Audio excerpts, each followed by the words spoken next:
My world is over 12,000 days old, and today I'm going to be showing you some of my biggest, best and favourite projects from across that time. This video is composed of multiple from across my channel, so sit back, subscribe and enjoy my mega projects. In the last video, I built this insane mega base. Now today, to go along with it, I'm going to be building 3 incredible farms, starting with the smallest and simplest, and then working my way up to the largest and most complex farm, which is going to be an autocrafter, which I've spent 6 months designing myself. So let's start with the first farm, which is going to be an insane potion brewer. So the first thing I need to do is gather all the resources to build this potion brewer. So let's run through it super quickly. First, I grabbed a shulker box of redstone. Then I got some empty shulker boxes and filled them with hoppers. Next I got some glass. Then I got some light blue, orange, yellow and lime wool, 9 stacks of each. Then I grabbed 2 shulker boxes of stone, took them to my super smelter and turned them into smooth stone. Weirdly though, 2 stacks didn't come through, so something must be broken. Luckily I'm building a giant super smelter later on in the video, so keep watching for that. Next I got some observers. Then I got some redstone torches and some comparators. Next some cyan and pink wool. After that I headed to the ice farm to craft 3 stacks of blue ice, which took ages. Then I got droppers, target blocks and powered rails. I'm still very new to this storage system as I only built it last episode, and I'm still trying to learn where everything is, so it's taken me so much longer to gather all the resources. But it is easier to find items because they're in much simpler groups than they were before. Anyway, then I got some barrels, white concrete and smooth stone slabs. And now I'm back at the wool farm for grey, green and purple wool. You can tell it's a proper redstone build when I'm gathering all this wool.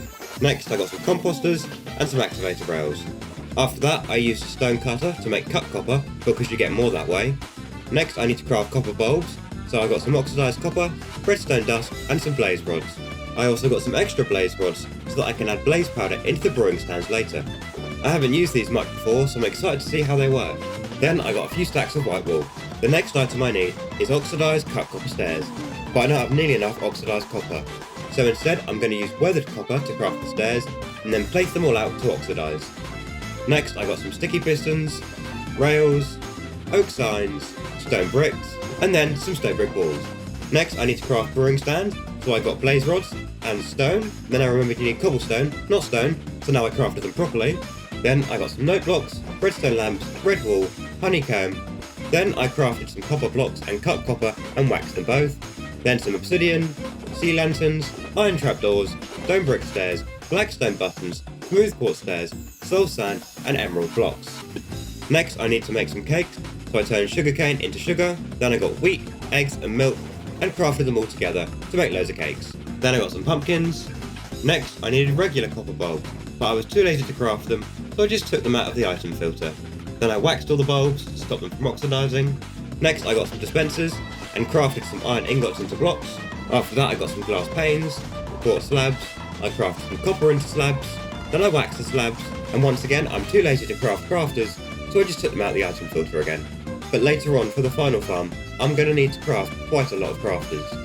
And now for the last few items, I got some levers, detector rails, gold blocks, lecterns, oak pressure plates, and finally, polished diorite. And now the only item I'm waiting on is for all these stairs to oxidize. And there we go, after 2 hours everything's oxidized, and I've now got all the resources to build the farm. So here are all the resources, and I'm going to be building it over there, inside that orange box. I'm going to be building all of the farms in this video here, because this is super close to my base, and all of these farms are really important. It's a super complex machine, and if you want to build it yourself, it's linked below in the description. So now, let's get on and build it.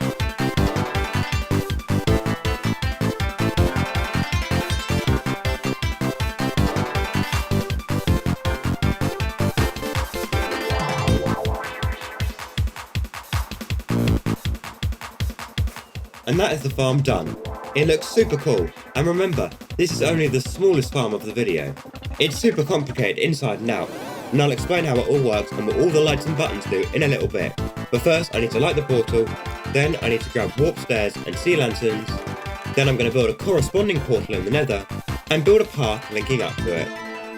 Then I'm going to head back to my base and grab a load of empty shulker boxes. Now if I head through the portal, it links perfectly, and then I can load up all those empty shulker boxes into the machine. And when the machine's finished brewing, it's going to load the potions into these shulker boxes. But before I test the machine, I need to fill it up with all the items to actually make these potions. So first I'm going to get glass bottles and blaze powder. So if I head to the end, I can then go to the storage system for my gravity block duper and grab 10 shulker boxes of sand. 10 shulker boxes should be enough to keep this machine going for ages. It only takes a few bottles to get it started, but to fully fill the machine, it takes loads, and that's what I'm trying to do. So I took all of that sand to the super smelter and turned it all into glass. And now that it is glass, I'm going to craft it all into bottles. And as I was crafting the bottles, I've seen that the smooth stone from earlier has come through. It must have been that one of the furnaces was out of fuel or something. But anyway, now as you can see, I've got all of the glass bottles. So next, I'm going to head to the blaze farm. What I'm doing is taking the blaze rods and crafting them into powder. Just like with the glass bottles, I want 10 shulker boxes full. And I've not quite got enough at the moment, so I'll see you when I do. And there we go, now I've crafted all the blaze powder I could possibly need. Because each powder can brew multiple potions anyway, I'm going to have enough here to brew like 1,000,000 potions. So anyway, let's take all of them to the machine. And now I'm going to start loading it into the barrels. The glass bottles go into this one, and the blaze powder goes into this one. As you can see, it's getting sucked up super fast. It will take a while to do, but I'll slowly load all 10 shulker boxes of both in. Now before we do test it, there's one more thing to do. You see all these item frames on the wall? They're all the items I need so that I can brew every single potion. And if the redstone lamp is off, that means there isn't any of that item in the machine. So, to be able to actually brew potions, I need to load up the machine with all of these different items. And just to be safe so that I never run out, I'm going to grab 9 stacks of every single item that this smelter is going to need. So let's start gathering all the resources to fill it. First I grabbed a load of redstone from my base, then I headed to the raid farm, and there I got loads of gunpowder, and then loads of glowstone. Now, I'm not going to bore you with me gathering all the items, so let's quickly cut to once I've got them all. And there we go, it took a while, but here is everything I'm going to need to fill up the machine. So now I can take them over and start loading everything in. When I load the items into the chest, they get sent over to this dropper. It then dispenses the items into this water stream. It takes them over to this item sorter, which then sorts them out into what items they are. And then it stores them in chests, ready for when I need to use them. As you can also see, all the empty glass bottles I loaded in earlier have been filled with water and distributed around the machine to all the different brewing stands. Now if we head back into the control room, you can see the lights show which items are in stock and which items I don't have. So let's wait for all of the items to be fully loaded into the machine. And there we go, now everything's fully loaded in, I can test this machine. So, this book here lets you choose which potion you want to brew. So whichever page you leave the book on is which potion it will brew. As you can see, some pages have 2 potions, one from 1.21 and one from an older version. If you want to brew the 1.21 potions, you have to turn this bulb on. Now that I've selected the potion I want, I can also add effects, like duration and splash, by turning these bulbs on. And then once I'm happy with all the settings, I press this button to start the brewing. So once you've selected a potion to brew, the correct items get taken out of these chests and then dispensed. Then those items are distributed into the correct brewing stand. The way this machine can brew so quickly is that each brewing stand does one step of the brewing. So for example, one brewing stand makes the potion fire resistance, and then the next brewing stand adds splash, and the one after that adds duration. So it just quickly puts the potions in just as it's about to finish brewing, so that it can then brew super fast. And then once the potions have all been made, they get dispensed and sent up. And then they're all loaded into shulker boxes, ready for me to take. Wow, that was super quick. It brewed a whole shulker box of potions in less than a minute. This machine is going to be super useful for getting all the potions that I need. It's so cool that this farm can brew anything I want. It's going to be super useful in my world. But anyway, that's the first farm completed. So next, I'm going to be building a super smelter that's 5 times faster than my old one. But before I do, I'm going to build a little XP farm, one of the new ones that uses the infested potion, because I haven't built one yet, and having a little one close to my base is going to come in very useful. As I said, it's really small, so I'm going to super quickly gather all the resources that I need to build it. And there we go, that's everything I'm going to need. So I'm just going to build it over here, next to the brewer. By the way, while I am building it, if you're enjoying this video, please don't forget to subscribe. Thanks. And there we go, it's only small, but it's going to be very powerful. So it's going to work by using the infested potion to spawn silverfish, which I'm then going to take out to get the XP. But to spawn the silverfish, I'm going to need LAs. Luckily, I've already got a few, but I'm going to need to breed way more. So I'm going to get on and breed them all, and then put them all into the machine. Also, I did not know that the third-person camera could go through glass. There we are, all the LAs are in, but to actually run the machine, I'm going to need splash potions of infesting. Luckily, quite recently, I built a brewer. So if I select the potion in the book, turn on the 1.21 lamp, then if I select to add splash, and start brewing, there we go, we've got a full sugar box full. So if I just take all those potions and load them into the chest of the XP farm, then when I press this button it should dispense potions, and now every time that the LAs take damage, they spawn a silverfish. As you can see, it works really well and is getting me loads of XP. Annoyingly though, it is super loud. And now let's get to work on the next farm, which is actually going to be the super smelter. So I'm going to build it over here, next to the cobblestone farm. And you can see by this outline just how big it's going to be. It's going to be bigger than the other 3 farms combined. And the final farm, the Auto Crafter, is going to be even bigger than that. So let's head to my base so that I can start gathering the resources. The first thing I need is powered rails, but I've not got enough gold, so I need to head to the gold farm and grab a sugar box of gold blocks. Then I'm going to head to the raid farm and grab a sugar box of redstone. Now that I've got both of them, I'm going to craft loads of powered rails. It feels really bad to use up so many gold blocks on just crafting rails. Now that all those are crafted, I headed to my iron farm at spawn, and spawn's looking a bit dead, so maybe in the next episode, we'll upgrade it. Anyway, enough of that, then I headed over to my wood farm and crafted chests, and then I combined the chests and the iron I got earlier to craft hoppers. This wood farm is really good for getting every single type of wood, but it can't get mass amounts of wood for when I need to craft thousands of chests. So we'll fix that next episode too. Then I headed to the end and grabbed some sugar boxes of light blue concrete and some sugar boxes of sand. And then I took all that concrete powder to the concrete converter to craft it into proper concrete blocks.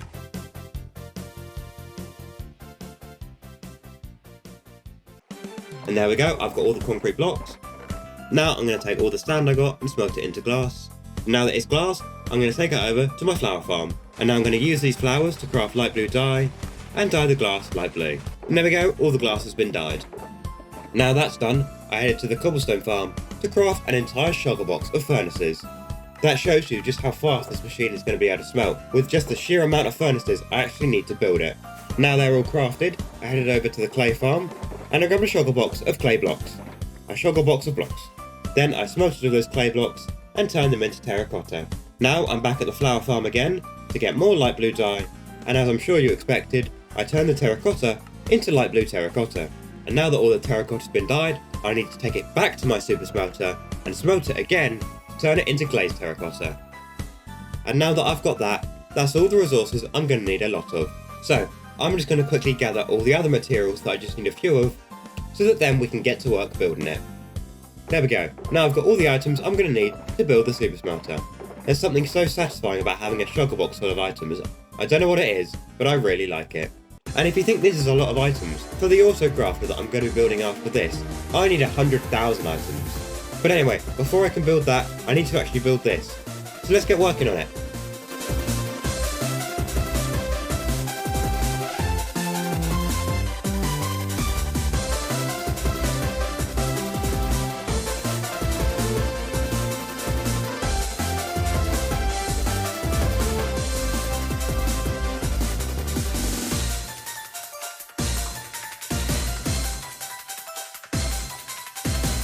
And there we are, finally it's completed. As I said before, this super smelter has 5 times as many furnaces as my old one, so it should be so much faster. I can't wait to test it. But as usual, before I do all that, I need to link up the nether portal. So if I light this one, and then I build one on the nether roof, and then I light that one, if I hop through, they link perfectly. Next I need to actually get something to smelt. So I'm going to grab something that I smelt about 50 times an episode. So I've headed to the end, and I've grabbed loads of sand. Unlike my old super smelter, where you needed to press a button to get it started, with this one, all you need to do is load the sugar boxes into the chest, and it immediately starts working. So I'm going to give you a simple explanation of how this farm works. When the sugar boxes are loaded in, it splits them into 2. So half go into one hopper minecart, and half go into another. Then, once these hopper minecarts are full of sugar boxes, they get released. Then the hopper minecart puts one sugar box into each module, and there's 5 modules on each side. Then the sugar box full of items goes into a shulker box unloader, and all of the items get taken out and put into minecarts. Then, once these minecarts are full of items, they get released and they put one item into every single furnace. And then, when these items go into the furnace, they get instantly smelted. Now, to fuel these furnaces, I've modified the smelter design. Rather than having to input fuel like coal, I've instead chose to use carpet dupers. I only use carpet dupers for fuel, not to ever get the item. So once the carpets are made, they then get picked up by a hopper minecart, and then this hopper minecart distributes them into all the furnaces. And then once the sand is finished smelting, another minecart gets released to go and pick everything up. And then once the minecart's picked everything up, it gets unloaded, and then all the smelted items, in this case glass, gets loaded into a shulker box. Then once the shulker boxes are full, they get broken and sent up to me in the control room. And there we are, super quickly, all that sand has been smelted and turned into glass. This farm is so much faster than my old one, it's going to save me so much time. In fact, it was so fast and I enjoyed using it so much, I'm going to head to the cobblestone farm, grab loads of shulker boxes of cobblestone, and test the farm again. Now, you may notice with all these farms, I put shulker boxes in and I get shulker boxes out, and that is all part of my big plan to make this world super fast and super easy to use. With every farm I just put shulker boxes in and get shulker boxes out, and I never need to touch the items, which is also the whole reason my brand new storage system I built in the last video has a shulker box loader for every single item in the game. It just makes it so much easier to do big projects like building a giant autocrafter. Now this whole philosophy of putting shulker boxes in and getting shulker boxes out was what made designing my autocrafter so incredibly hard. Unloading the shulker boxes is easy, crafting the items is easy, reloading the shulker boxes with the correct amount of items is ridiculously hard, but we'll get onto that later. And now there we go, all the cobblestones come out. This farm is super fast, super cool and works super well. The autocrafter that I spent 6 months designing myself. This farm uses 5 stacks of the autocrafter block. But hang on one sec, before I do that I need to name some fish. So I headed over to the fish farm and did the logical thing of grabbing loads of axolotls. And then I caught loads of tropical fish and other stuff, which I'm going to name. Now I've got everything I need to head over to my brand new aquarium which I built in the last video. Now, if you're a regular viewer, I'm sure you know what I'm on about. But if you're new, you might be confused, so let me explain. Every single video, I tell people that if they comment on the video, I will name a fish after them in the next video. And in the last video, I also said that if you put the word axolotl at the start of your comment, I'd name an axolotl after you. And that's what all these axolotls are for. They've all been named after people who commented on the last video. I only had 6 axolotls in my last video, and now I've got over 20. The axolotl tank is looking so much better. Just look at them all swimming around. Now I'm going to place all the fish, and as I said, these are all named after the other people who commented on my last video. Now, if you want to get yourself a fish named after you in my world, all you need to do is comment down below. You can comment anything you like. And whilst you're down there commenting something, please could you subscribe, because this is only a small channel and it really does help. Thank you so much. Last episode, I built this brand new aquarium to keep all the fish in, because the little glass tank they were in before was just too small. There are already over 500 fish in here, and one day I'm hoping to have these tanks super full of thousands of fish, all named after people who commented on my videos. So remember, don't forget to comment so you can be a fish too. And while I'm placing these fish, I just want to let you know, if you want to get daily updates of what I'm doing each day, and sneak peeks and behind the scenes of future videos, go join my Discord, it's linked in the description. And now that's all of the fish from everyone who commented on the last video. Thank you so much everyone. I really do appreciate the support, it means the world to me. As I said, this is only a small channel and it really does help. And look at that, you can see all the fish swimming around in their tanks. This aquarium is one of the coolest builds I've ever made, and I'm super happy with it. And now, let's move on from one of my favourite builds to my favourite redstone machine that I've ever designed. As I said, this has all been fully designed by me, apart from a few bits like shulker box loaders and unloaders, which have been designed by other people. I am super proud of what I've managed to design. At its fastest, it can craft over 100,000 items an hour. But it takes almost 100,000 items to actually build. So let's get on with that first. By the way, if you want to build one of these in your own world, I'll be explaining how to do that, how to use the machine, and how it actually works later on in the video. So keep watching. You can see behind me just how big it's going to be. It's going to be bigger than all the farms I've built so far combined. So now I need to gather the 100,000 items I'm going to need to build it. And the first one of those is going to be red concrete. So I headed to the end, and then I grabbed all the concrete powder I'm going to need. Then I took it all over to the concrete converter, and you guessed it, I then got to work converting it all into red concrete. Now, some of you might be wondering why I spent months designing my own autocrafter when I could have just used someone else's design. Well, there are a few reasons, but mostly it's because they were either too big or too complicated to work. There we go, now all the concrete is converted. That's the biggest item out of the way. So let's take it all over to where I'm going to be building it. I'm going to set it up here on top of the super smelter as a little temporary base. Next, I'm heading back to the end, but this time to grab a load of sand. Then I'm taking all that sand to my brand new super smelter and turning it all into glass. There we go, all the glass has come through. Then if I head to spawn, I can go to the iron farm, which gets me poppies. I'm then going to use those poppies to dye all the glass red. And there we go, now I've dyed all the glass. Then I headed to the raid farm again to grab some shulker boxes full of redstone dust. Next, I headed to the wood farm and crafted a load of chests. I'm just using random logs I've got to craft these chests, because I really need a mass wood farm. Then I took all those chests to the iron farm and crafted them all into hoppers. Crafting these 4 shulker boxes of hoppers took me over 30 minutes. If only I had a machine that could do it for me. But we're not quite there yet. Then I headed back to my base to grab some redstone and some gold so I can craft powered rails. And now I'm at the ice farm again to craft some packed ice. Then I headed back to the wood farm to craft composters. The reason I need so many of these is that they go on top of the hoppers to reduce lag. After that, I headed to the raid farm again to get more redstone. Then I headed to the bartering farm to get some quartz. Next, I headed to the cobblestone farm for, you guessed it, some cobblestone, and then I grabbed some stone from my base. And then I used all those resources to craft repeaters, then comparators, then some observers, and finally some redstone torches. Now that's all the items I'm going to need a lot of, so I'm going to quickly gather everything else and we'll cut back when I have everything. And now I've got all the items I need to build it. As you can see, it's going to be massive. So let's stop wasting time and let's build it.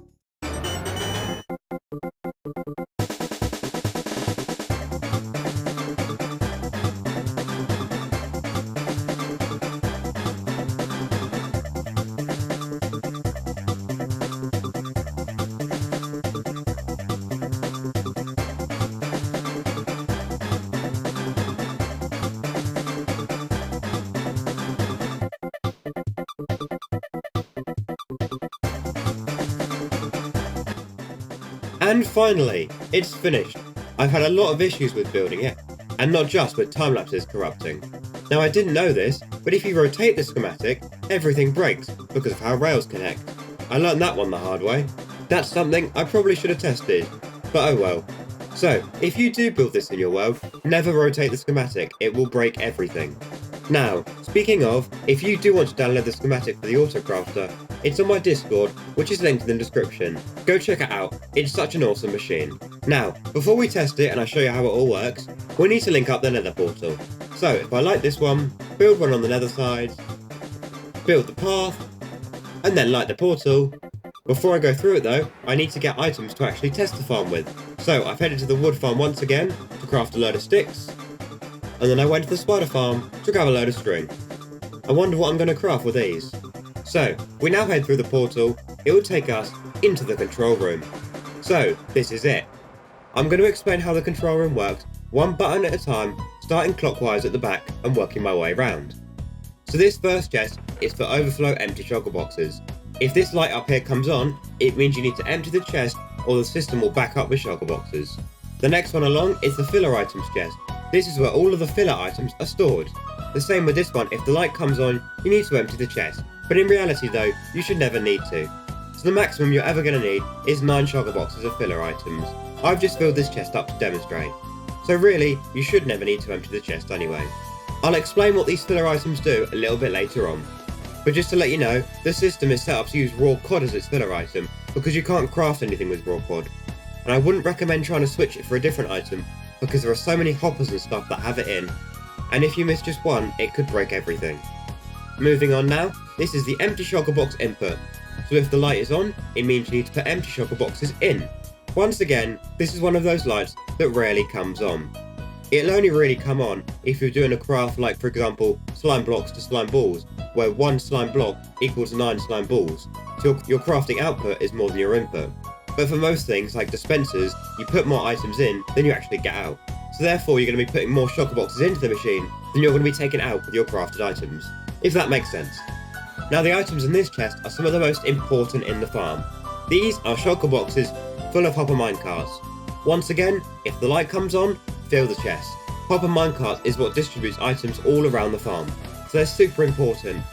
Unfortunately, I did find here and there you do lose minecarts, so the number of shulker boxes will slowly go down, so just make sure you're keeping an eye on this chest and topping it up, because if you run out of hopper minecarts, the whole system will unfortunately break. These 3 lights here are all progress lights, to show you which steps have been completed. This light shows when the distribution has happened, so when the items have been distributed into the crafters. This light shows when the crafting has happened, so when the crafters have crafted the items.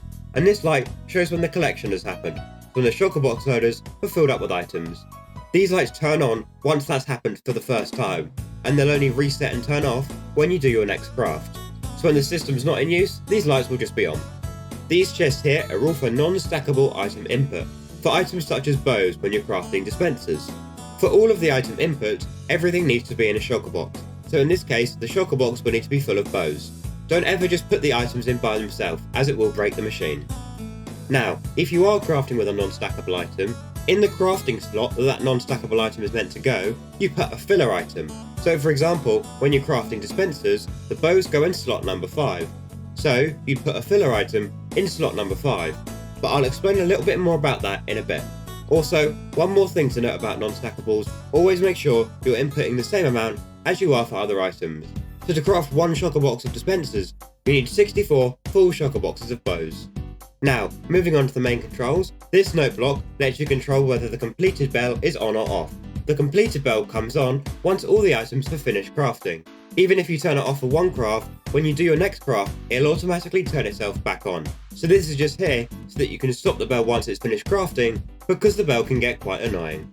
This light here shows when lost items are being loaded into shulker boxes, which happens when you clean the crafters.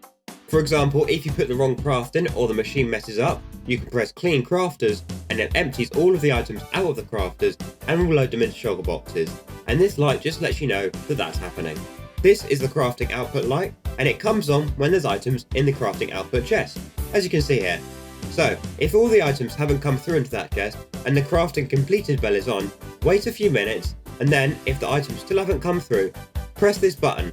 What this button does is it breaks all the shulker boxes in the shulker box loaders in case some of them haven't loaded properly and are only half full. These shulker boxes will then come into the crafting output chest. Some of them will be empty, but some of them might have the items you need. But if that doesn't work and you're still missing items, press the clean crafters button, which I'll explain in a minute. This light here shows when shulker box loading is in progress for crafted items. It's pretty self-explanatory and just does what it says on the tin. This light here shows when cleaning is in progress, so when you press clean crafters, this light will come on to show you if it's still cleaning or not. This chest here is the cleaning output chest, so all of the items that were cleaned out of the crafters and then loaded into shulker boxes will come into this chest, and the light just tells you when there's items in the chest. I know these controls are in a bit of a random order, but it's just because that's the order that I built them in, so that's the order they got placed in, and because of how complicated the wiring is behind this wall, it would be really annoying to change. So I'm just going to not bother and leave it. So this light here shows you when crafting is in progress. Again, quite self-explanatory. Once this light and the shulker loading light have come off, that's when the completed bell turns on. So this button here lets you switch between crafting regular and crafting non-stackable items. So a regular item would be a piston or a chest, and a non-stackable item would be a bow. So make sure before you start crafting, you pick what you're crafting. This button is to clean the crafters. What it does, if there are any lost items in the crafters, such as if you inputted the wrong items in, it will take those items out and load them into shulker boxes, and then those shulker boxes will go into the cleaning output chest. This light will just show you when the cleaning is happening. So, you turn this light on if you're crafting with non-stackables, not crafting non-stackables, crafting with them. So, if you're crafting dispensers for examples, you need bows, so you're crafting with non-stackables. But if you're crafting bows, you're not crafting with non-stackables, you're crafting non-stackables. I know, it does get a bit confusing.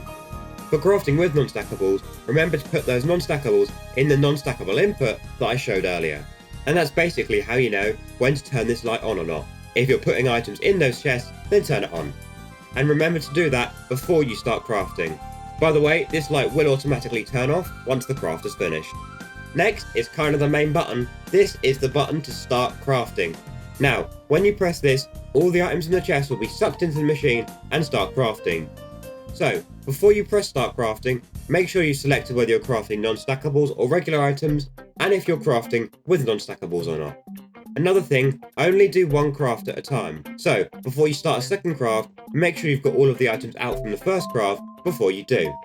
Also, you can't start a craft when the machine is cleaning. Another thing that I learned from experience is never leave the control room when the machine is running.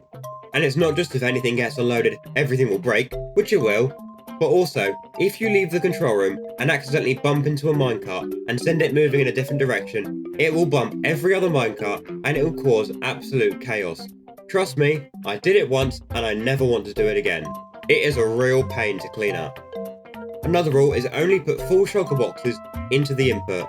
With the regular input, that's shulker boxes that contain only 64 stackables. If they aren't in stacks of 64, again, it'll break the machine. And with the non-stackables, it's just a shulker box full of non-stackable items. So, these crafters here show you which slot is which, and where you need to put your items into. I would always recommend using the crafting table to check the recipe that you want to craft before you actually do. Because if you put the items in the wrong order, it can either craft something completely random, or not craft anything at all. And if this does happen, just press the clean crafter light, and wait for it to clean all the crafters for you. So, the colour coding in the crafter corresponds to the colours above each of the 9 input chests. So, to use each input slot, you need to use the slot before. So, to use slot 2, you also need to use slot 1. If you want to put an item in slot 5, you need to fill slot 4, 3, 2 and 1 as well. Otherwise, the craft won't happen properly. So, if you're crafting an item, let's say a sword, that needs you to put items in slot number 1, slot number 4 and slot number 7, in slot number 2, 3, 5 and 6, you need to put a shulker box of filler items, or the equivalent number of shulker boxes, the number of shulker boxes you're putting in. So, if you're putting in 5 shulker boxes of diamonds, you also need to put 5 shulker boxes of filler items into the right slot. I know this might be quite confusing, so let me explain it to you. If I was going to craft a bow, slot 1 would be filler, slot 2 would be stick, slot 3 would be string, slot 4 would be stick, slot 5 would be filler, slot 6 would be string, slot 7 would be filler, slot 8 would be a stick, and slot 9 would be a string. Now, remember, always put the same number of shulker boxes into each slot. So, in this case, I'm going to put 1 shulker box of each into each slot, but if instead I wanted to craft double, I'd put 2 shulker boxes of every item into each slot, and 2 shulker boxes of filler items into each slot. Just before I give it a test, I understand this machine is super complex, so if you do go on to build it yourself, if you have any problems or any questions, just message me on Discord or any of my other socials. But now, if I load all my items in,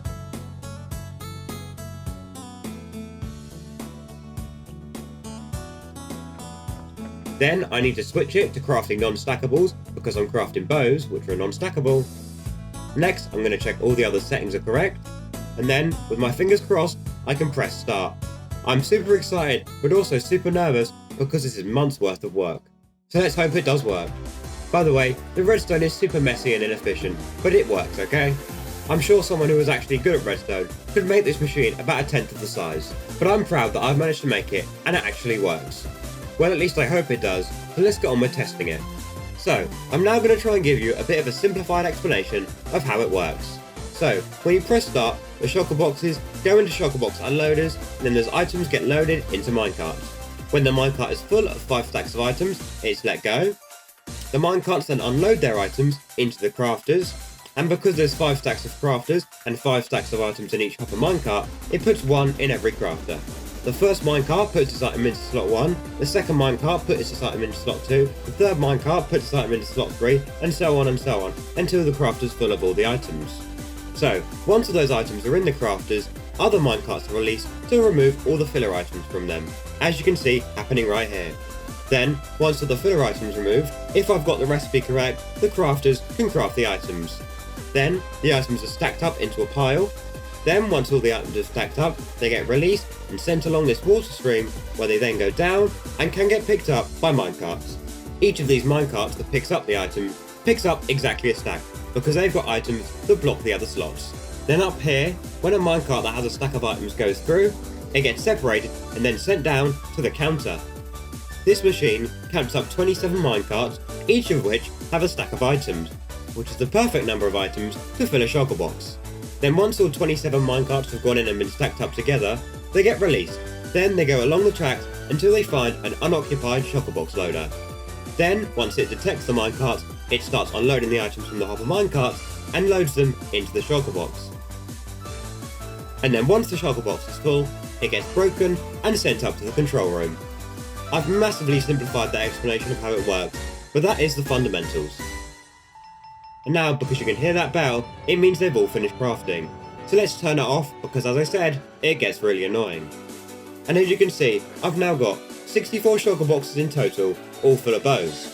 So now that I've got all those bows, I'm going to load them into the non-stackable item input chest, so that I can then craft them into dispensers. So to craft those dispensers, I headed to the raid farm and grabbed some redstone. Then I headed to the cobblestone farm to grab some cobblestone.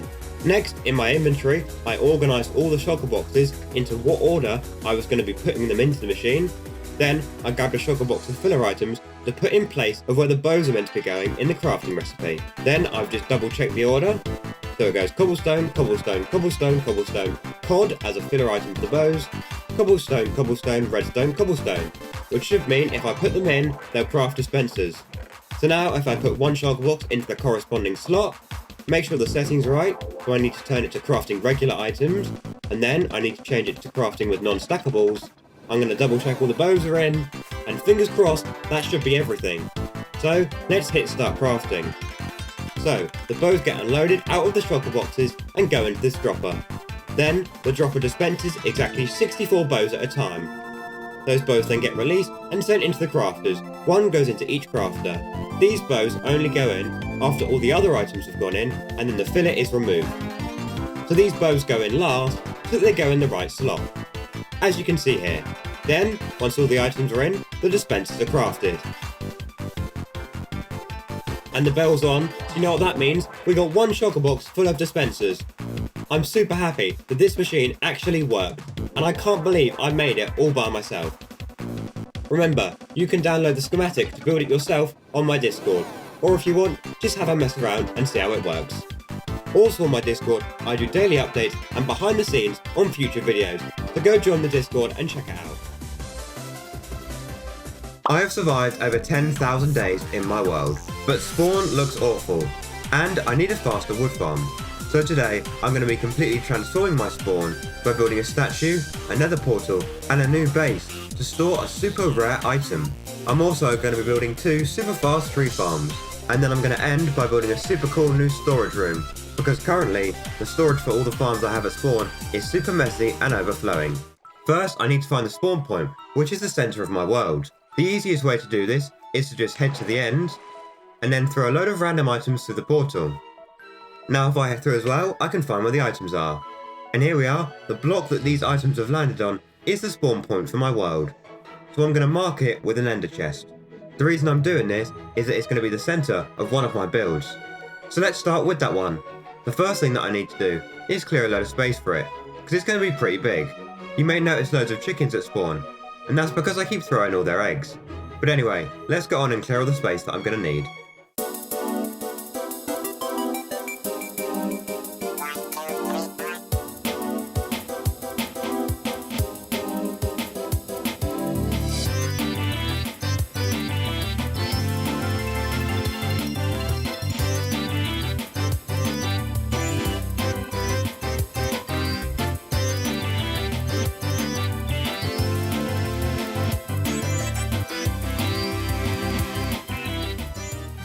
There we are, I've now cleared a big area for where the build's going to go. I don't know about you, but I find terraforming really satisfying. And ignore my levels, I definitely didn't die. But now it's time to gather the resources to actually make the build. So first I headed back to the end, and you're going to notice I come here quite a lot in this video.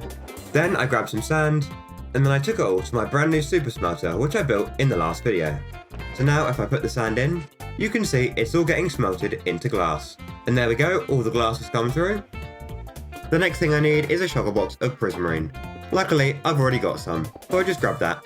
Then I headed over to my piglin bartering farm, and luckily, I've already got more than enough quartz for what I need. So I'm going to take this quartz and turn it into blocks. And now that all the quartz I need has been turned into blocks, let's head back to my super smelter, put all of the quartz blocks in, watched them smelt, and now I've got a load of smooth quartz blocks. After that, I headed to my bone meal farm, and you're never going to guess what I got, a shulker box of bone meal. Then for the third time, I headed into the end, and I grabbed some sand again. And then, also for the third time this video, I went to the super smelter, and smelted all the sand into glass. Whilst it was smelting, I turned all the bone meal into white dye. I've got a whole shulker box, just so that I have some leftover for the future. And now that all the glass has come through, I can take it and craft it with the white dye, turn it into white glass. To be honest, I don't really know why I didn't do white glass and regular glass at the same time. It would have made a lot more sense. But anyway, speaking of things I could have done at the same time, I headed back to the bartering farm for more quartz. This time again, I crafted a shulker box of quartz blocks, but then I turned some of them into quartz bricks and some of them into quartz pillars. Now that I've got them, I crafted even more quartz into more quartz blocks, and now I've actually used up all of my quartz supply. But anyway, then I took those blocks and headed back to my super smelter again, and then I smelted them all into smooth quartz blocks. Now that all the blocks have come through, I'm going to craft some of them into stairs and others into slabs. Hopefully that's all the prismarine items I'm going to need for a little bit. After that, I crafted a shulker box full of prismarine walls, and then I got a shulker box of sea lanterns. Once I did that, I grabbed loads of prismarine shards and took them all to my squid farm. Then I turned the ink sacs from the squid into black dye, which I then used to craft dark prismarine. And once I had all the dark prismarine, I crafted it into stairs. Now that I've got them, that's all the main resources I'm going to need for the build.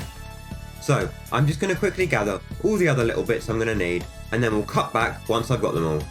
By the way, while I'm doing that, if you're enjoying the video, please don't forget to leave a like. Thank you. Here we are, I've now got everything I'm going to need to build my brand new base at spawn. As I said before, the centre of this build is going to be on the ender chest that I placed earlier, and it's going to take up all of this space. But enough talking, I'm going to get on and build it.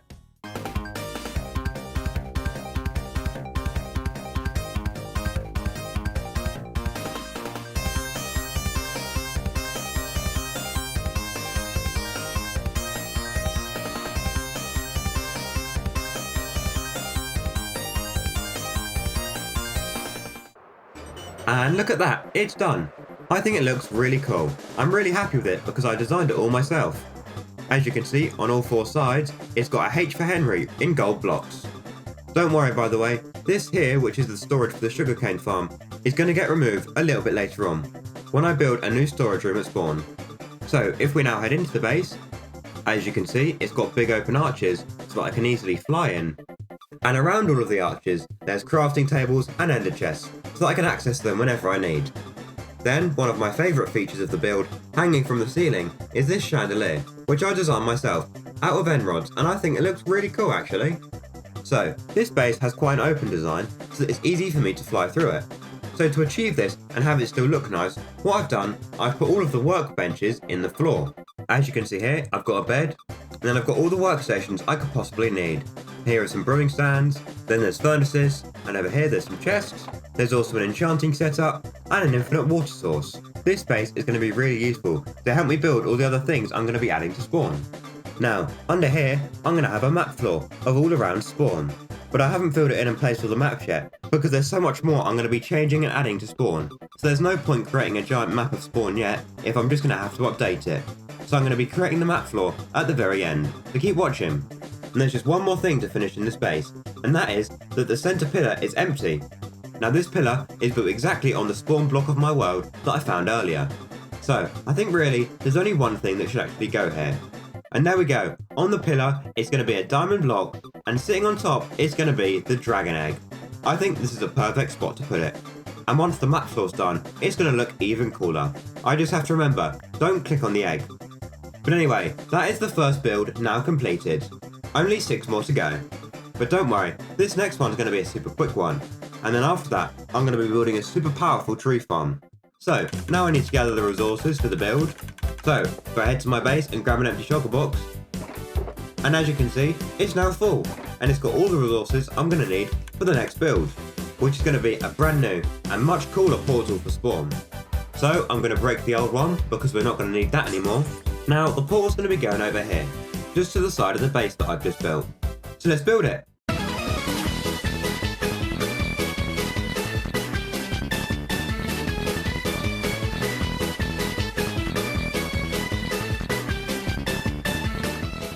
And there we go, it's done. Again, I designed this one myself too.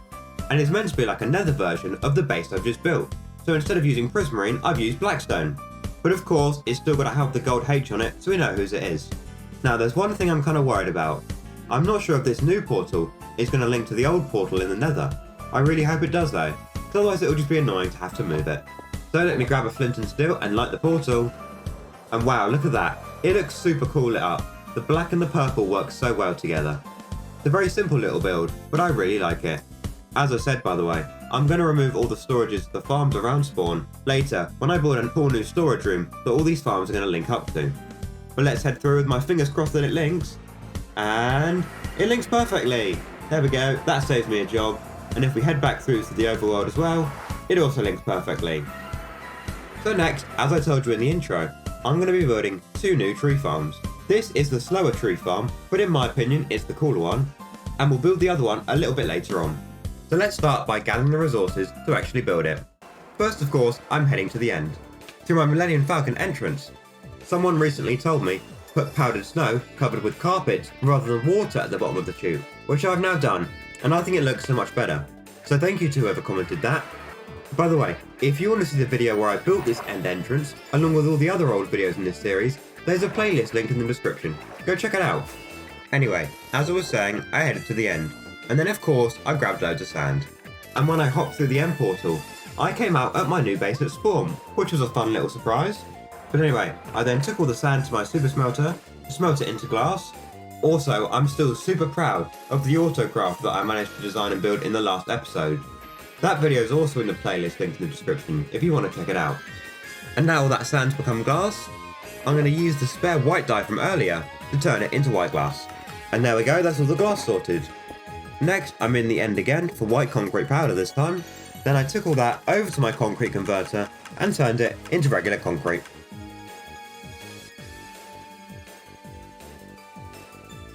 And there we go, now I've converted all the concrete powder into regular concrete. I tell you what, I need to make an auto sorter for the concrete farm storage at some point. But anyway, that's the job for another day. As you can see here, I've now got all the white concrete that I need. Then I found a random portal that links to my ghast farm for some reason. So I killed the ghast that managed to come through, and then I destroyed the portal. Then I headed over to my slime farm and grabbed a shulker box of blocks. Luckily, I've got loads, so this was no problem. Then I headed to my base to grab the last few items that I need, which were some observers, some normal and some sticky pistons, then some redstone, and some repeaters. After that I got some hoppers, and I'm now starting to learn where all the items in this base are, and I'm getting faster and faster at finding everything, because I only built it recently. Then I got some sea lanterns. And now I have most of the resources I'm going to need to build this farm, but I'll see you in a second once I've got them all. And here we are, this is everything I'm going to need for the tree farm. I'm not going to be building this at spawn because it would just be too laggy, so instead I'm going to build it next to my dirt farm, which is sort of a tree farm because it does get me wood. I've just realised I completely forgot to tell you what this farm actually is. It's going to be a 2x2 jungle tree farm. It's going to be super cool, and it's the first farm I've ever built that uses a flying wall. Anyway, let me get on and build it.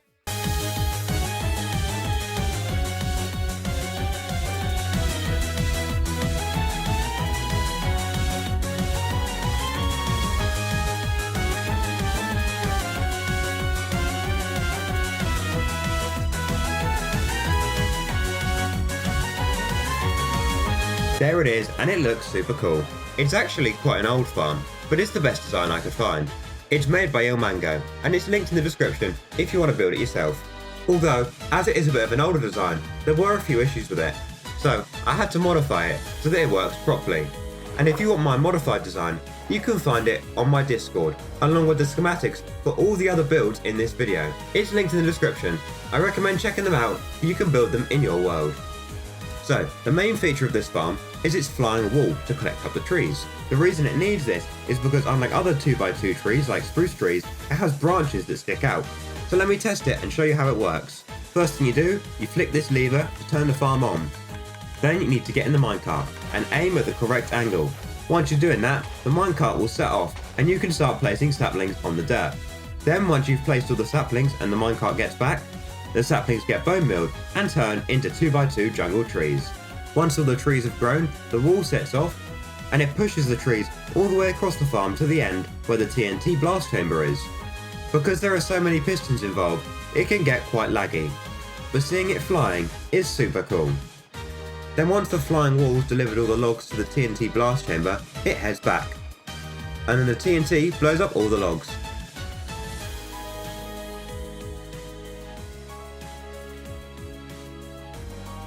And then along with other items like sticks and saplings, they flow down a water stream and get loaded into shulker boxes. So now I'm going to test the farm for a little bit to see how many logs it gets me.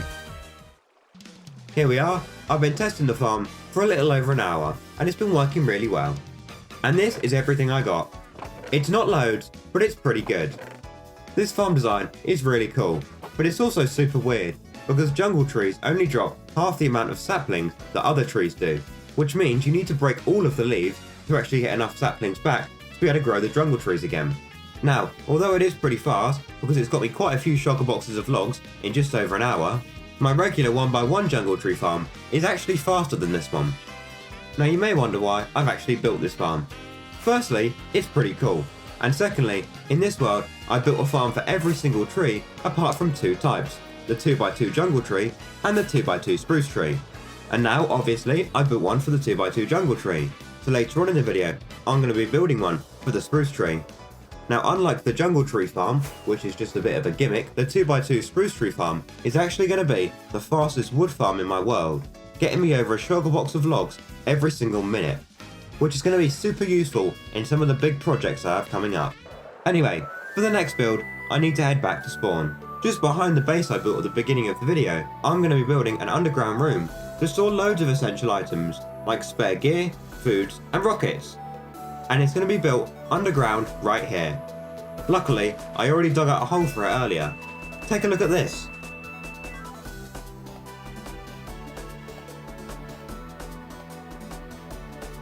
And now that it's dug, I can start getting the resources to build it. By the way, it isn't just going to be a room to store stuff, it's going to have some pretty cool redstone functions too. So, first, because it's tradition now, I headed to the end. But this time, I haven't actually come for sand. Instead, I've come for concrete powder. So I grabbed all the powder that I needed, and then I took it over to my converter, and turned it all into regular concrete. There we are, everything I need has been converted. Next, I headed to my base and got some hoppers, white glass, smooth quartz stairs, and then some composters, which I'm going to place on top of hoppers to reduce lag. Then I got some redstone, prismarine and prismarine bricks, chests, observers, smooth quartz, then comparators and repeaters. After that I got some sticky pistons, redstone blocks and obsidian. Whilst I'm gathering all these resources, if you have any ideas or suggestions of how I can improve these videos in any way, or any suggestions of future projects that I should do, let me know in the comments. And whilst you're down there, please don't forget to subscribe. Anyway, let me super quickly get the last few items that I need, which is some moss, then barrels, iron trapdoors, soul sand, dispensers, droppers, pistons and note blocks, and then some redstone torches, honey blocks, redstone lamps, crafters, crafting tables, cobblestone walls, stone brick walls, oak trapdoors, oak signs, ladders, stone buttons, and finally a bed. And that's everything I need. That's why I love the storage room, because everything I need is just all in one place. It makes things so simple. Anyway, now I've got everything for the build, I can head to spawn and start building it.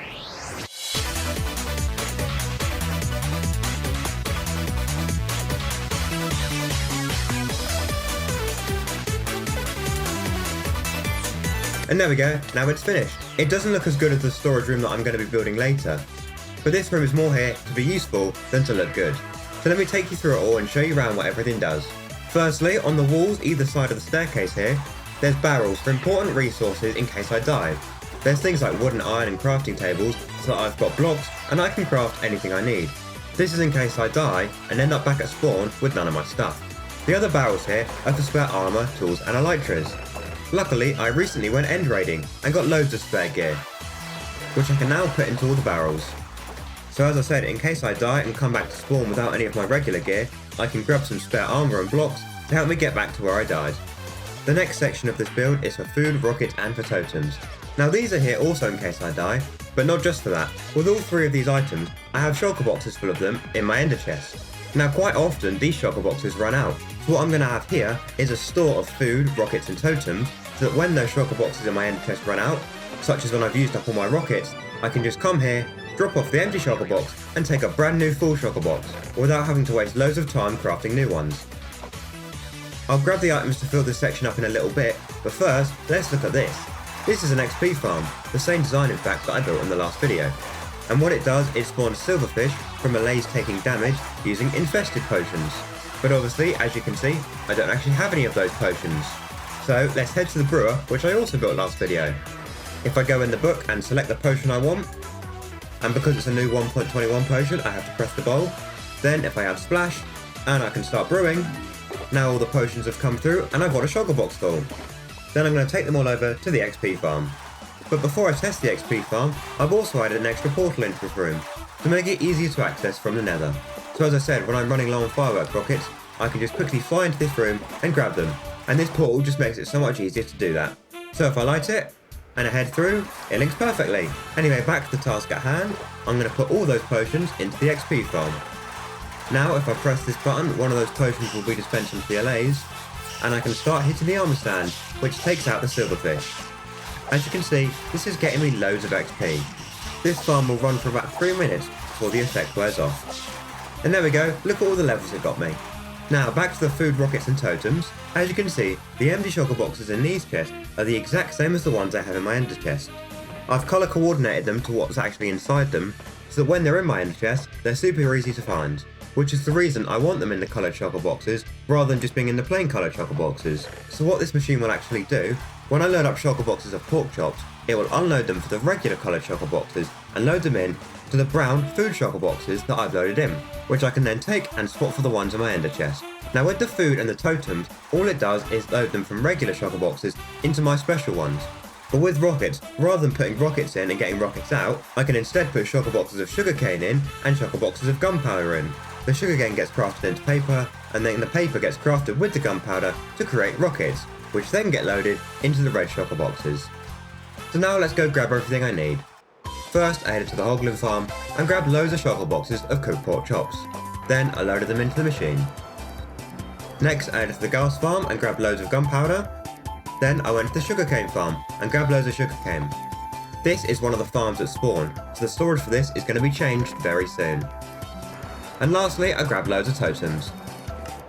As you can see here, it's working and crafting the rockets. So now I'm going to AFK for a little bit to let the machine run. The idea with it is I'm going to load it up now, and it should then have all the resources I need for like a whole year, so I never have to go refilling shulker boxes manually ever again. And there we are, it's been a few hours, and as you can see, all of the shulker boxes have been fully loaded, ready for when I need to switch out an empty shulker box. What I'll do, I'll take the empty shulker box out of my ender chest, and grab a new one and place it in. Easy as that, it's going to save me so much time. And that's that build completed. Now, before I build my super fast wood farm, I'm going to build a statue of myself, so that everyone knows that this is my world. It's going to go on top of this hill behind my base, on the space that I flattened earlier, but it's going to be a little bit bigger than the space I originally made for it. So let me quickly terraform the land to make a bigger space.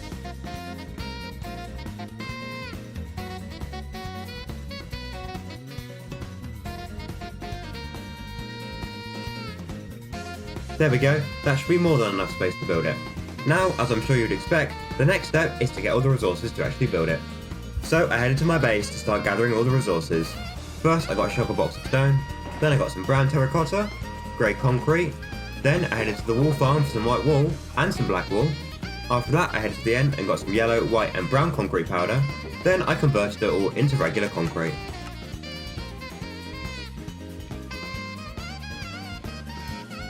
And there we go, now it's all regular concrete. Then I'm going to head back to my base, craft stone bricks and stone stairs. Then I got some white terracotta, some yellow wool, and then I headed to the end again for orange concrete powder. But this time I didn't convert it, because I actually need it just for the build. Then I got some iron bars, sea lanterns, light grey concrete, and grey wool. Then I got light grey wool, brown wool, and black wool, and crafted it all into carpets.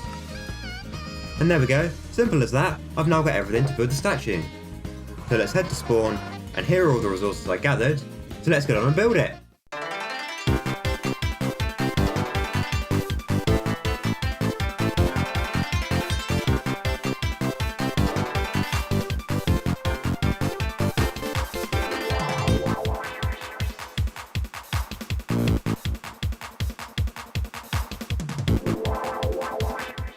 There we go, it's finished, and I think it looks really good.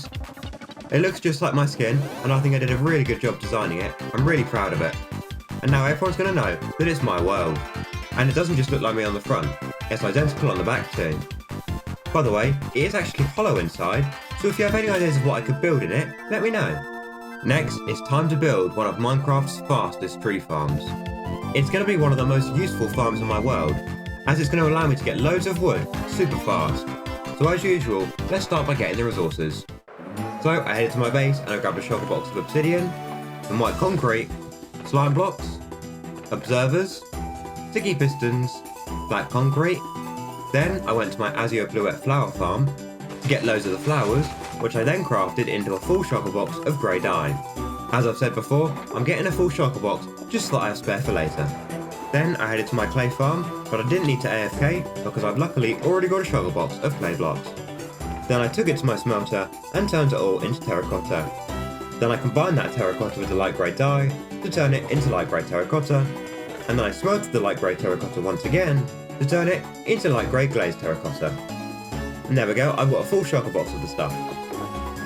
Next I grabbed some hoppers, cacti, repeaters, and lastly I crafted some birch trapdoors. And now I've got most of the resources to build the farm, so I'll see you when I've got the last few. And there we are, as you can see here, and I have everything I'm going to need to build the farm. Although it's going to be super powerful, it isn't actually that big. And once again, I'm not building it at spawn because it would just be a bit too laggy there. So instead, I'm going to build it next to my other large tree farms, on this empty piece of land over here.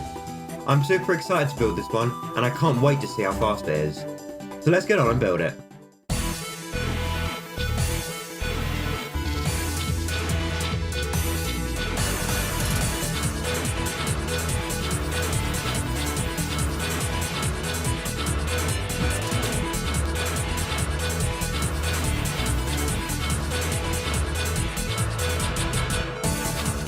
There we go, it's done! Like I said earlier, for how fast it's meant to be, it is a super small and compact farm. Look how much bigger the jungle farm is, yet this farm is so much more powerful. Now as I've said before, this is a 2x2 spruce tree farm, and it can farm up to one tree every few seconds. So let me get in there and test it. But before I do, these chests here are meant to have bone meal in, and they're all empty.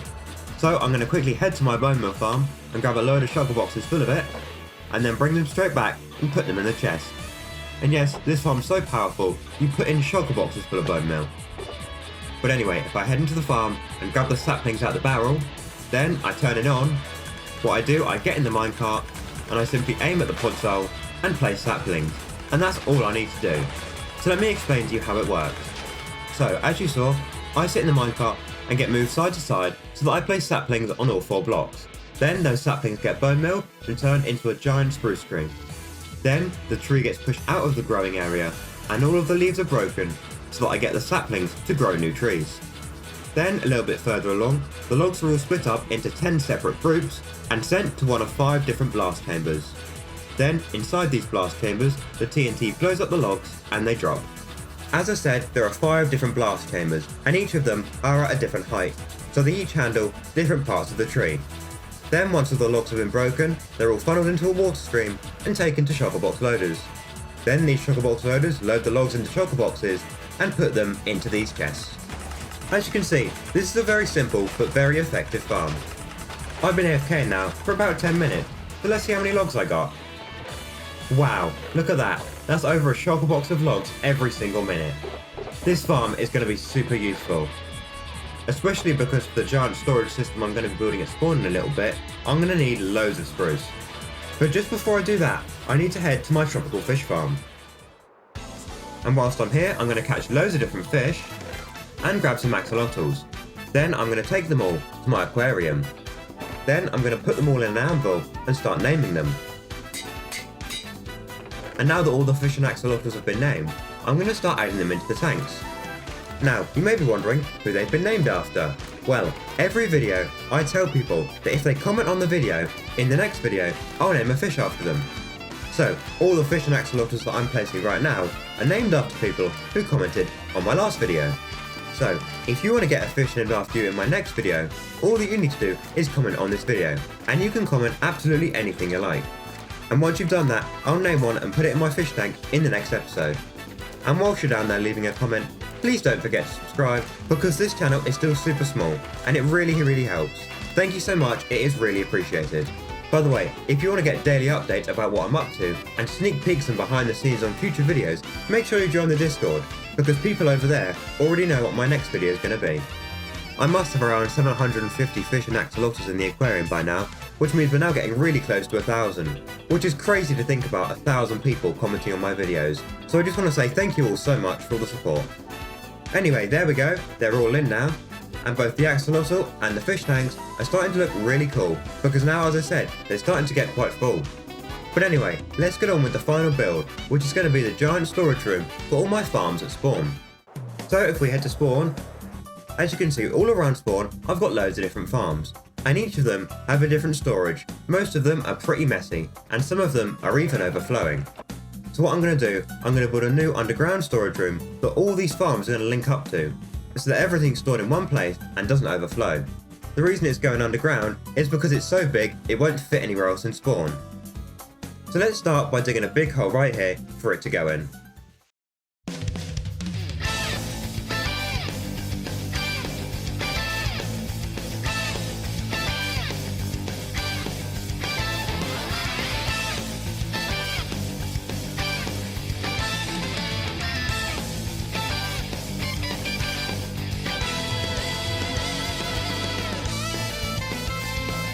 And now, after 4 hours of digging, I have a huge hole under spawn.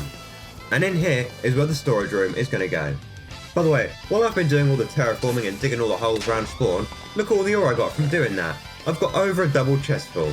Anyway, now I'm going to gather the resources to build the storage. First, I headed to my brand new spruce tree farm to craft a shulker box of planks. And next, I need exactly 1,000 chests, which is very satisfying. So I got to work crafting them. This farm is so good for when I need loads of wood, it's going to come in so handy in the future.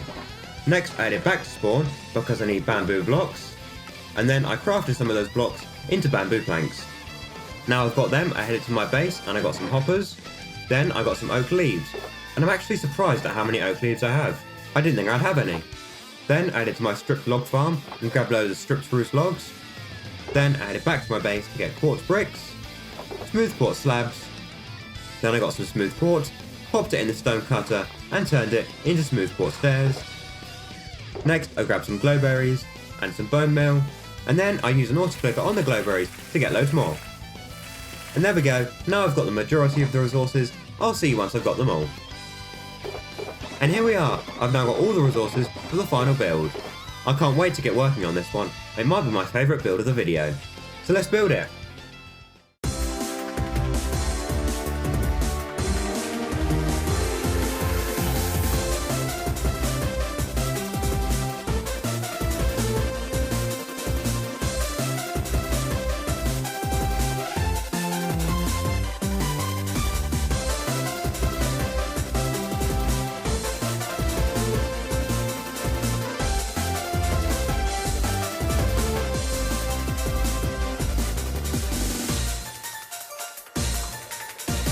And it's finished! I think it looks really good. I love the natural roof. I'm super proud of this because remember, I designed it all myself.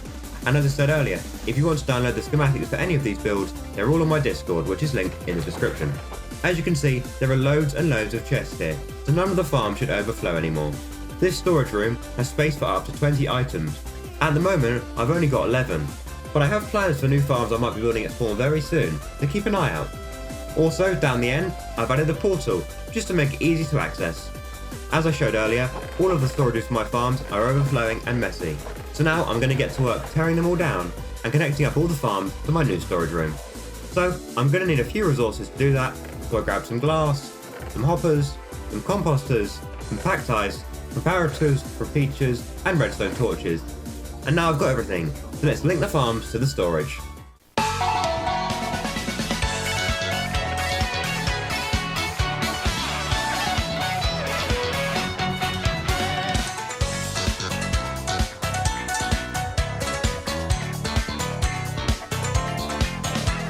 And now it's done.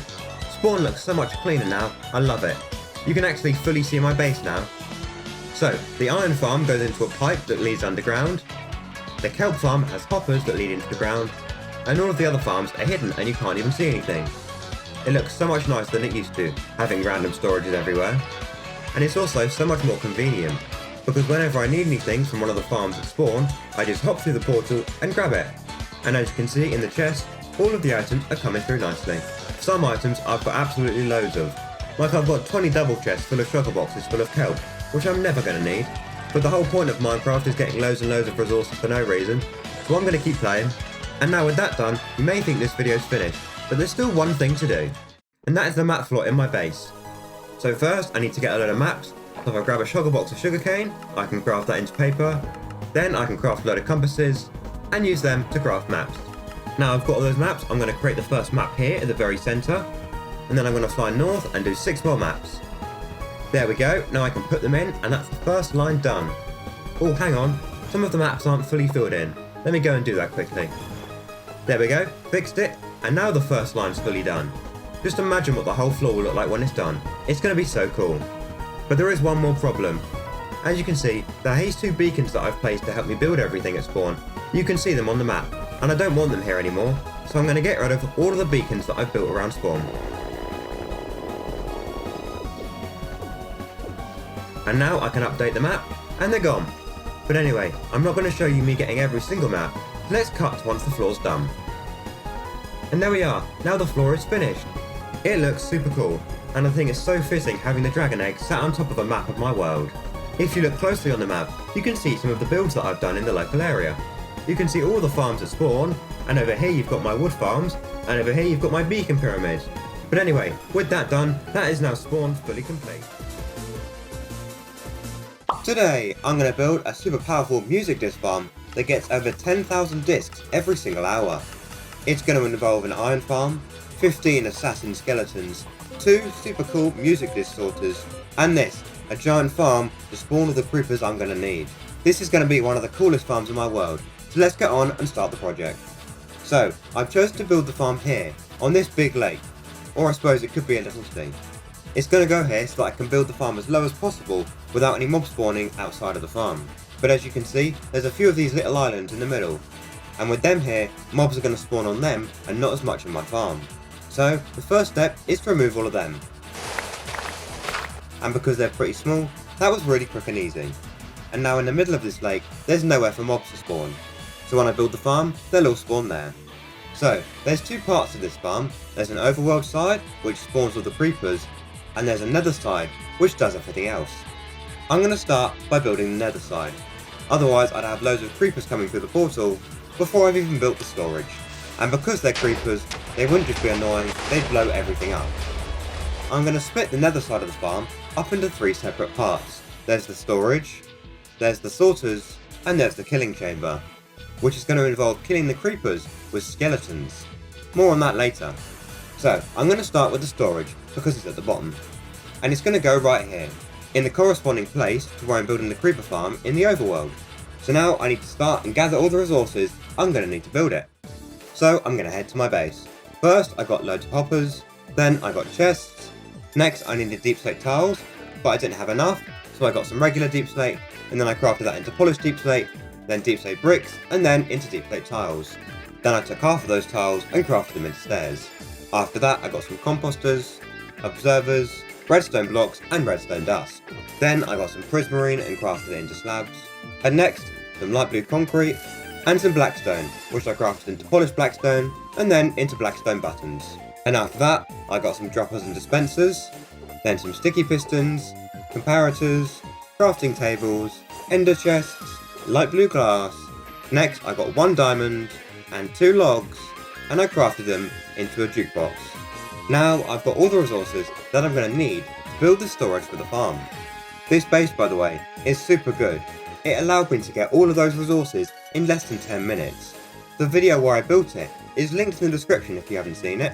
It's a super fun one, I really recommend checking it out. But anyway, let's head to the build site so I can get to work on the storage. First I need to remove this portal because it's right in the way. And now that it's gone, I've got a blank canvas. I'm going to get to work and build the storage.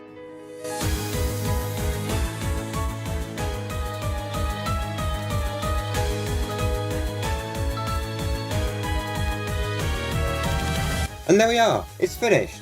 I think I did a pretty good job designing it. At least from the front anyway, I didn't make all the sides look nice. So, with the storage, there's one lot of chests for every different type of music disc. Obviously, creepers can't drop every single type of music disc, so there's only chests for the discs that creepers actually can drop. But once I've run the farm and got the discs, I'll actually fill in the item frames so you can see which one goes where.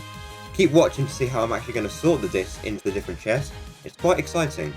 Then there's a jukebox here so that I can play the music discs, because otherwise what's the point of having them if I can't listen to them? And then all of these chests here are for the other thing that creepers are going to drop, gunpowder. As you can see round the back here, there are shulker box loaders for both gunpowder and music discs, because otherwise I would need a giant storage room, because music discs don't stack. But even with putting all the music discs into shulker box, this whole storage can still fill up in just a couple of hours. Each of the different music discs actually has 2 shulker box loaders, because I needed 2 music disc sorters to be able to keep up with how many music discs the farm produces. Wonder how many times I'm going to say music disc in this video. Anyway, speaking of the sorters, let's build them next. This section is going to sort out all of the gunpowder from all of the music discs, and then it's going to sort the music disc into each individual type. So now, I need to go and gather all the resources to build it. Once again, I've headed back to my base, and also once again, the first thing I need is hoppers. If you're wondering how I know what items to use, I use a mod called Litematica, which tells me exactly how many of each item and what items I need. Anyway, then I got some chests, redstone torches, repeaters and comparators, observers, droppers, sticky pistons, activator rails and slime blocks. Then I got some composters and barrels, and some light blue concrete, light blue glass, blue ice, crying obsidian, and some stone, which I crafted into stone buttons. And finally I got 2 diamonds, 4 logs, and crafted 2 jukeboxes. And now I've got everything to build the sorting section. There's not as many items for this section, but it's super cool how it works.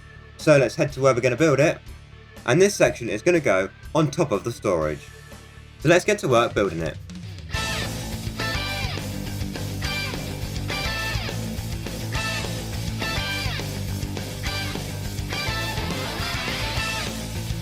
And it's done.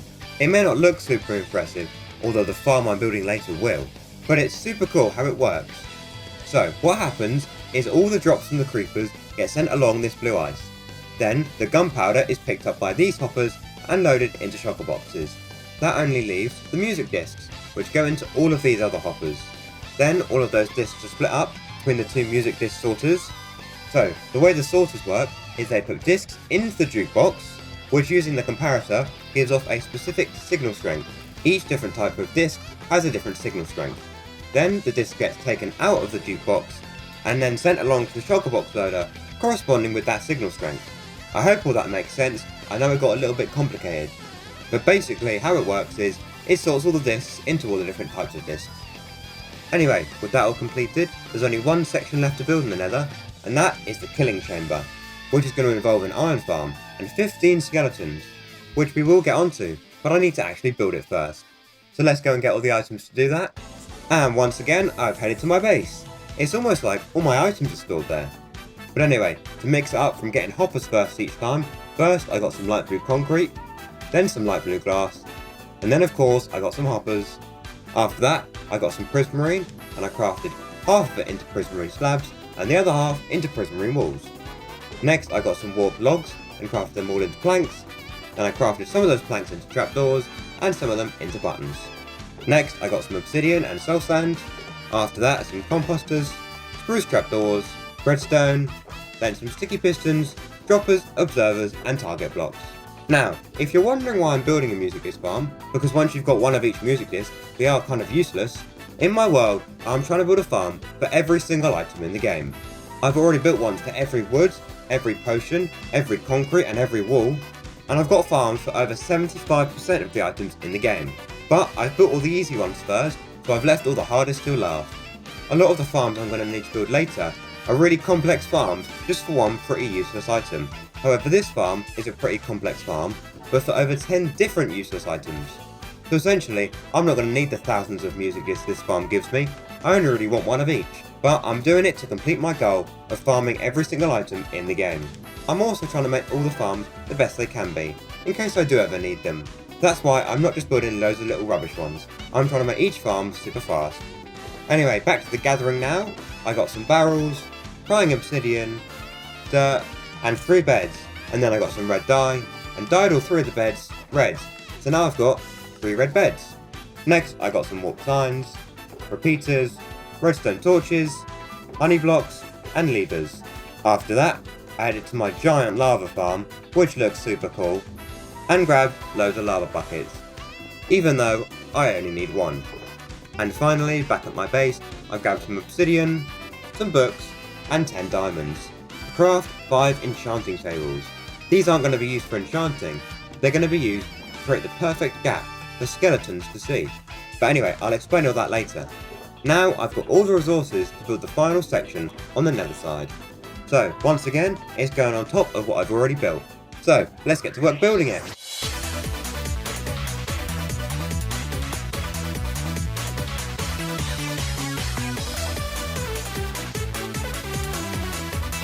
And it's finished. Let me show you all how it's going to work. Creepers are going to come out through this portal.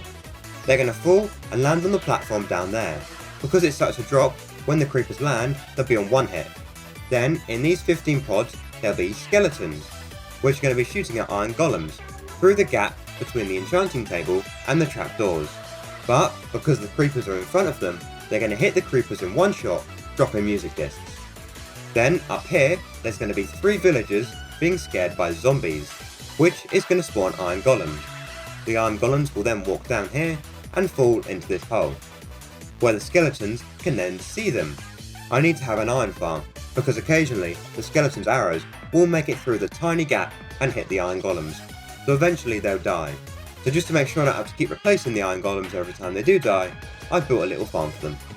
And if you're wondering what the lava's for, it's to make sure I don't get a pile up of 100 iron golems down there. So when there's too many golems and they can't fit, one of them will die.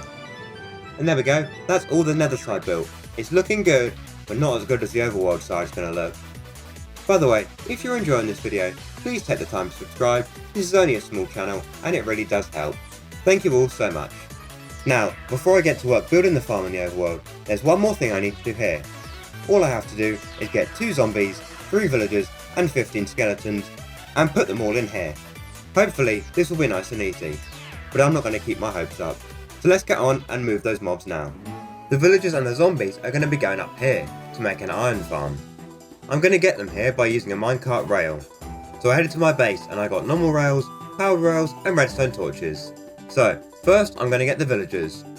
Luckily I've already got a villager breeder in my world and it's in my trading hall that I built a little while ago. So I'm going to head there. Now I'm going to build a rail line to link the breeder to the portal. Because now mobs in minecarts can go through portals. So it should be a lot easier to transport all these villagers. But wait and see. Anyway, then I'm going to send 3 villagers through the portal. There they are, in they go. And now they've come out on the other side. Here they all are.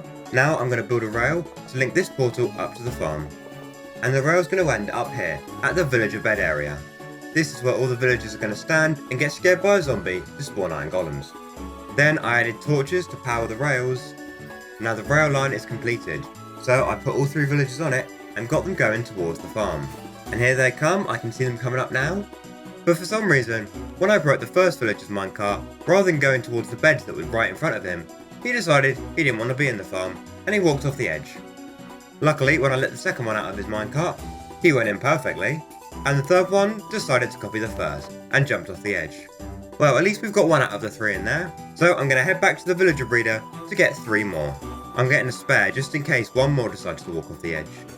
And as you can see now, they're all heading towards the farm. And if I break one of their minecarts, annoyingly, all 3 of them went in. So now I've got 1 too many.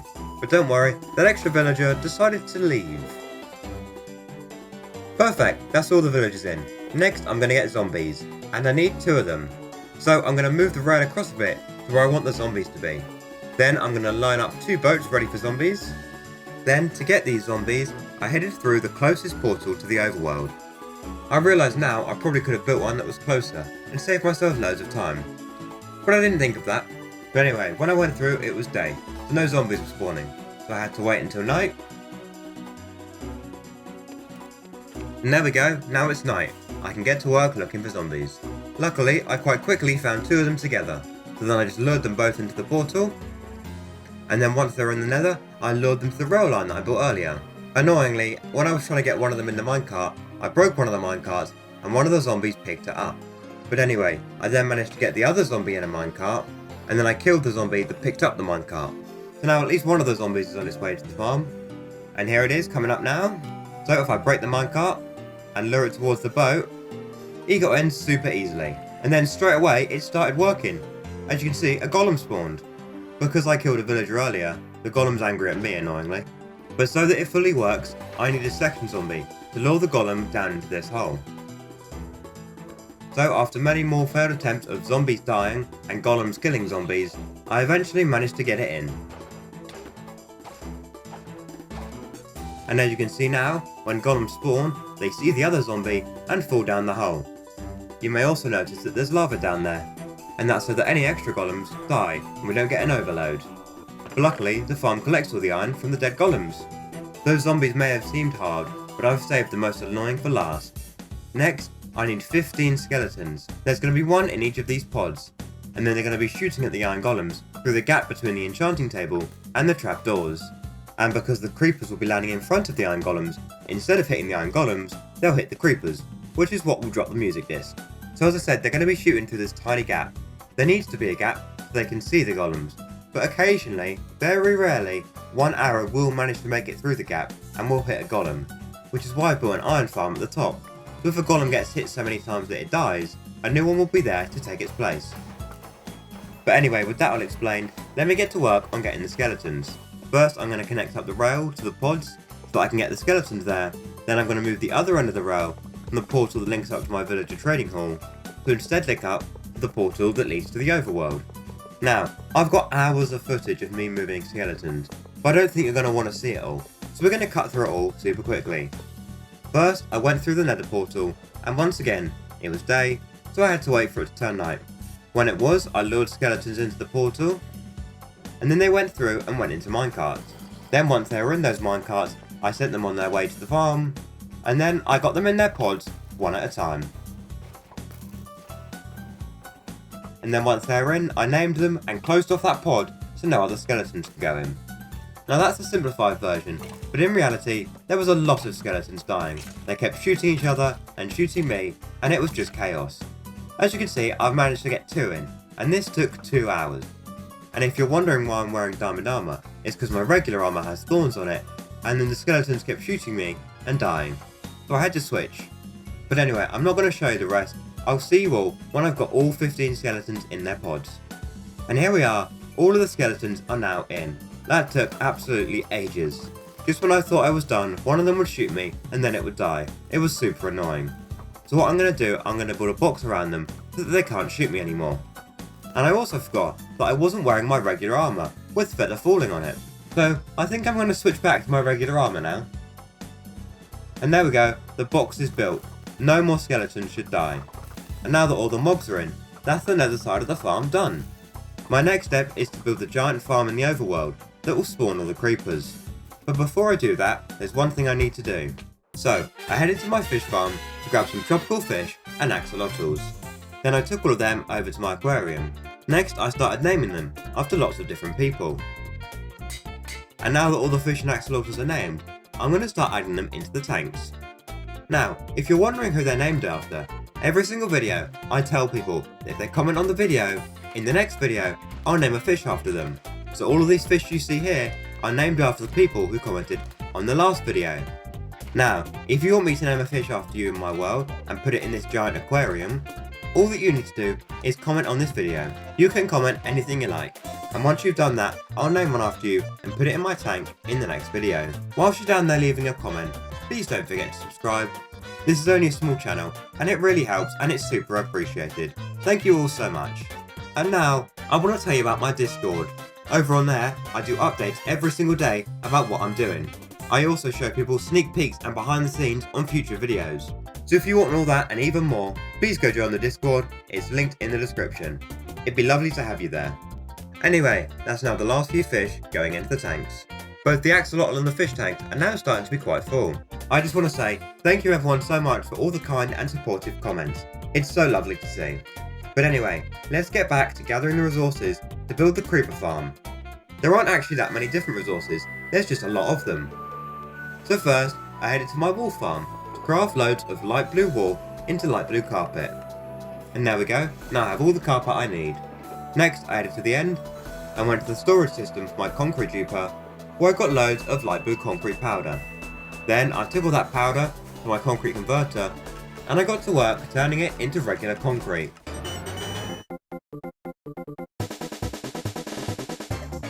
And now that powder's been converted, it's all regular concrete. Next, I headed to my super fast perimeter mob farm to get some string, but I forgot that this farm doesn't spawn spiders, so instead, I headed to my bartering farm and got all the string I needed from there. Next, I went to my guardian farm and crafted loads of prismarine slabs, and then I crafted loads of prismarine walls. Next, I went to spawn, and I headed into the new storage room I built in the last video. This is still one of my favourite interiors I've ever built. I think it looks really cool. But anyway, I grabbed a shulker box of iron block from the iron farm. Then I went to my super fast wood farm, which I also built in the last video. If you haven't seen that video, by the way, go and check it out. It's in the playlist linked in the description. But anyway, I used all the wood and iron to craft a load of tripwire hooks, as you can see here. And there we go, they've all been crafted. Then I got all the leftover iron and grabbed a couple of shulker boxes of logs. Then I took them all to my redstone farm and grabbed a couple of shulker boxes of redstone, and then I took all of that to my cobblestone farm and grabbed loads of cobblestone. Then I used all of these resources to craft loads and loads of pistons. And now that all the pistons have been crafted, I headed to my slime farm. Once I got there, I grabbed a shulker box of slime blocks, I turned the slime blocks into slime balls, and turned the pistons into sticky pistons. There we go, all done. Next, I headed to my factory for every wood, and I grabbed loads of warp logs, which I then crafted into trapdoors. Unfortunately, halfway through, I ran out of logs, so I had to AFK at my warp wood farm to get a load more.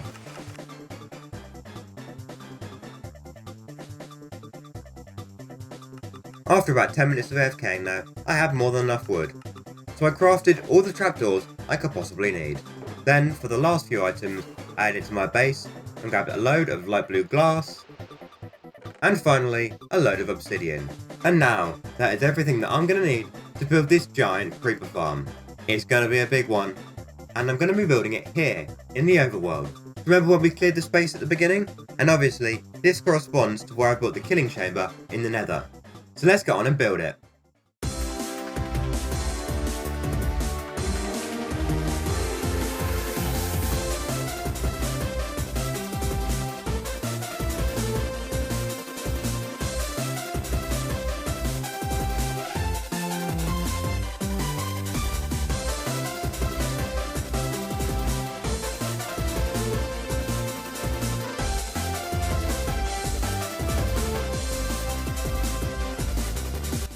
And finally, it's done. That took way longer than I thought it would. I had to build 10 layers of this farm for creepers to spawn. So, let me show you how it works. What happens, creepers spawn on any of the non-spawn proof concrete blocks. Now, because it's underneath trapdoors, only creepers can spawn, no other mobs. As well as spawning on the concrete blocks, they also spawn on this tripwire. So, the second that they do spawn, the tripwire activates, pushes the piston, and the creepers fall down to the bottom. I haven't lit the portals yet, so the creepers won't be able to go through to the nether. I'll do that last. As you can see here though, it's already working, because there's loads of gunpowder at the bottom from creepers spawning in the night. And speaking of creepers spawning in the night, that reminds me of the next thing I need to do. I need to build a roof so that creepers can spawn all day round. For the roof, the first thing I need to do is gather all the resources. Luckily, there's only one. So I headed to my cobblestone farm and grabbed loads of cobblestone. Then I took it to my super smelter and smelted it into stone. Then once all the stone came through, I smelted it again. Now while the stone's smelting into smooth stone, I want to tell you something. Originally, this video was going to be me building a giant redstone factory. I had fully designed it and I was ready to build it, but then I got ill for 2 weeks. So unfortunately, I just ran out of time to build it. But as I said, I did finish designing it. So I'm going to be building this massive redstone factory very soon. So make sure you subscribe so you don't miss that. But anyway, now all the smooth stone has been smelted, as you can see here. Then I crafted all the smooth stone into smooth stone slabs. And now that's everything to build the roof. So obviously it's going to be going on top of the farm up here, and it's going to be quite big. So let me get on and build it.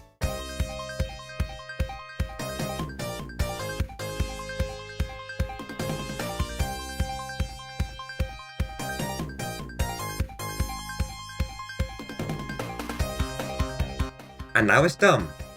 That was so much faster to build than I thought it would be. It took me less than an hour. And now that it's done, creepers are going to be constantly spawning. So, this farm's almost completed, there's just one thing left to do, and that's light the portals and add the water at the bottom. So, to do that, I'm going to need some buckets for water and then flint and steel to light the portal. And watch this, as I was going to get them, a wandering trader spawned right on top of me. But anyways, I got the buckets and the flint and steel, and then I got to work lighting the portals and adding the water.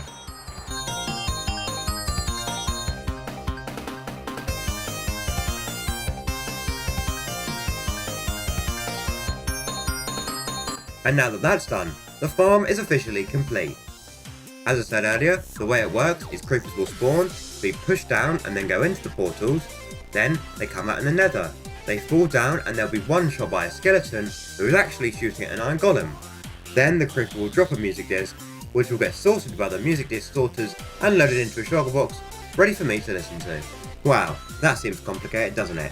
So let's test the farm for an hour by simply standing up here at this platform. See you in a little bit.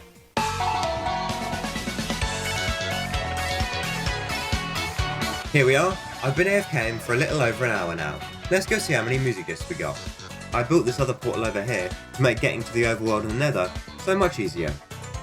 But anyway, first this is all the gunpowder I got. It's a decent amount, but it's not loads. But with music discs I have absolutely loads.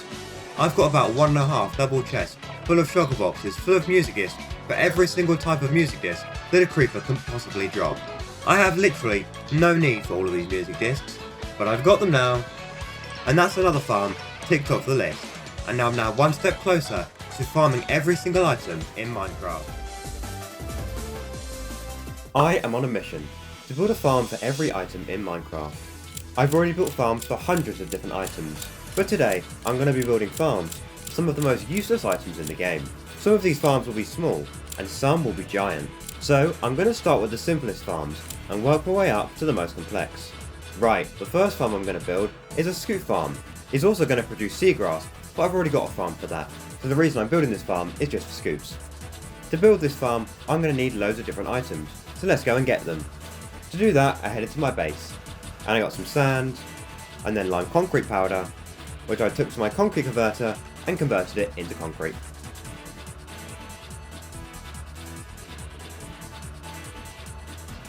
Then I got some stone, and I crafted some of it into bricks and some of it into walls. Next I got hoppers, chests, sea lanterns, I crafted oak fence gates, and then I got comparators, repeaters, torches, redstone, and I crafted crafting tables.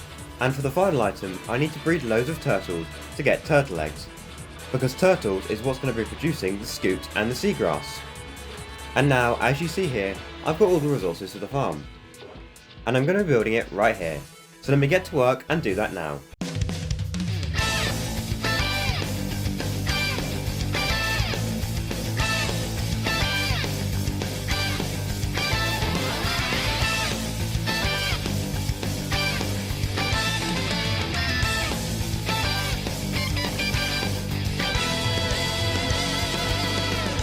And there we go, the farm is done.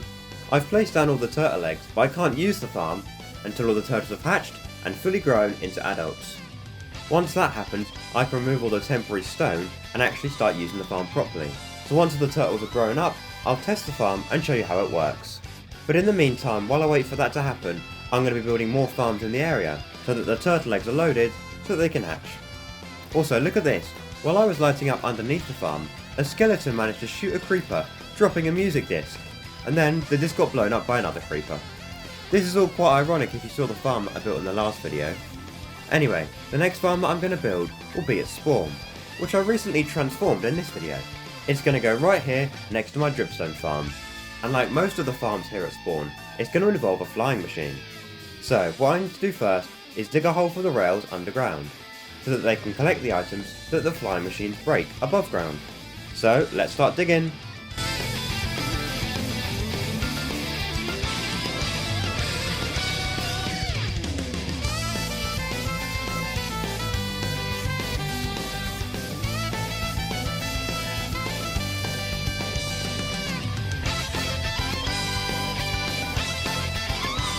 And there we are, the hole is dug. I've made room for the rails to go along here, and then the trenches dug sideways that you can see are for the redstone torches, which will power the rails. And then this deeper hole at the front is where the hopper minecarts will be unloaded. And now that's done, I need to get all the resources to build the farm itself. Luckily, this farm doesn't need too many different items. So I went and got some glass, grass, glowberries, weeping vines, and twisting vines. And I'm pretty sure you can probably guess what the farm is going to be for now. I barely have any of each of these vines, because apart from glowberries, I've never used them before, which is why the farm I'm going to build now is useless. I decided to farm all 3 items with just one farm, because it's so much easier than building 3 separate ones. And anyway, all of these plants grow in the same way, so it just makes sense. Anyway, then I crafted powered rails, and got some oak leaves, redstone torches, rails, sea lanterns, stone bricks, redstone dust, observers, droppers, sticky pistons, slime blocks, hoppers, cauldrons, packed ice, amethyst clusters, detector rails, dispensers, target blocks, note blocks, soul sand, spruce fence gates, dirt, stone brick slabs, comparators, repeaters, pistons, obsidian, spruce signs, hopper minecarts, and finally I added to my lava farm and got a load of lava buckets. And now that's everything I need to build this massive farm. So it's actually going to have 2 flying machines, one to harvest the top and one to harvest the bottom. But let me get on and build it so I can show you how it works properly.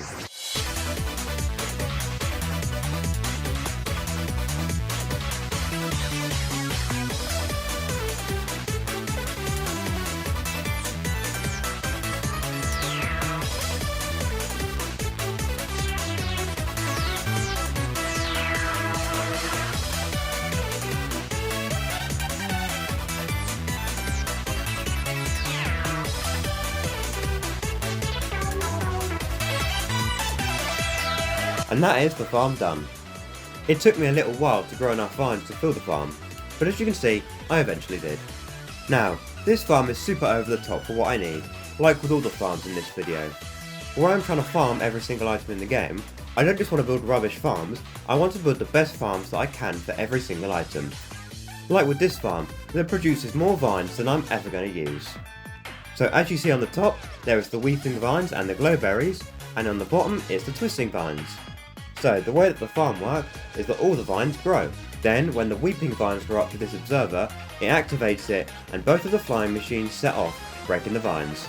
Then when the flying machines get to the other end, they get sent back flying the other way, but they also set off the hopper minecarts, which go and collect all the items that the flying machines have broken.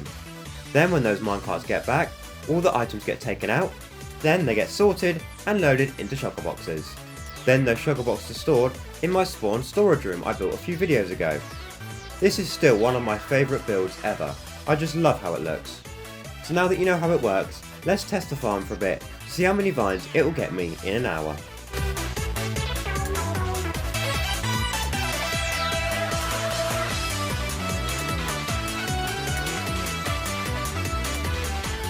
And it's been just over an hour now, and as you saw, the farm was working perfectly.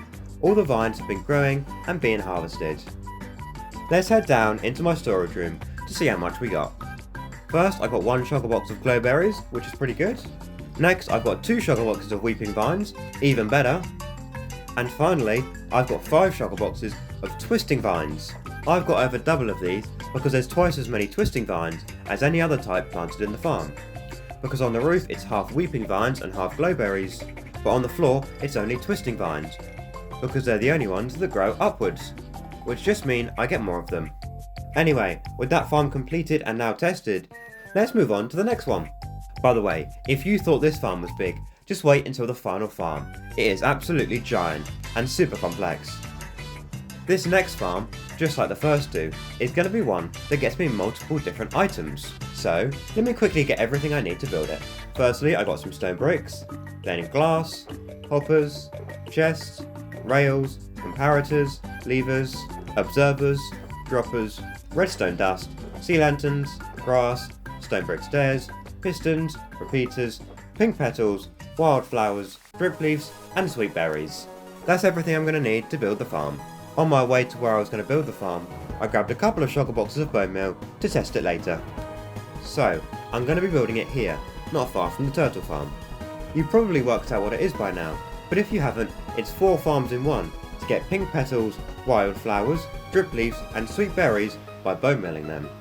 I'll show you how it all works properly in a little bit, but first I need to build it, so let's do that.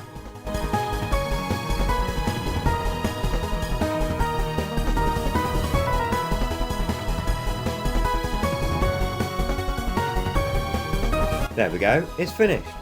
It's one of the smallest farms in this video, but it produces one of the highest number of items. As you see, there are 4 separate spots for the 4 different plants. I've already loaded up all the bone meal, so let's get to work testing it. First, let's do sweet berries. Unfortunately, this one isn't fully automatic, so we need to stand here and right click to harvest the berries whilst they're being bone milled. And here they are coming into the chest. The next 2 plants are the wildflowers and pink petals, and these ones are fully automatic. All I need to do is switch it on, and then while it's getting bone milled, the item drops. You can see they're coming through here. And the last plant is drip leaf, which isn't automatic either. So I need to stand here and place a new plant when the old one gets broken. Like this. And there we are, they have all come through as well. Now, that's another farm complete. Because that one was so quick to build, unfortunately, the turtles aren't ready yet. Some of them have hatched, as you can see, but to test it, we need all of them to be fully grown. But luckily, the next 2 farms will also be built in this area too, so it will give them more time to grow up. Speaking of those farms, the next one is going to be quite a big one, so let's get on and gather the resources for it. First, I went to my gravity block duper and got loads of sand. Then I took all that sand to my super smelter and popped it in and got it smelting all into glass. And now all the glass has come through. Then I got vines, which kind of gives away what this farm's for. Next, stone brick slabs, packed ice, hoppers, honey, observers, droppers, spruce signs, stone brick stairs, obsidian, sea lanterns, chests, repeaters, comparators, sticky pistons, redstone, spruce trapdoors, spruce doors, powered rails, levers, and dispensers. And that's everything collected to build the vine farm. There's quite a lot of items to build this farm, but most of it is just glass. Like I said earlier, it's going here, right by the turtle farm, so they can grow whilst I'm building it. A lot of the eggs have already started cracking, so it shouldn't be long until they all hatch. But let's get on and build the vine farm.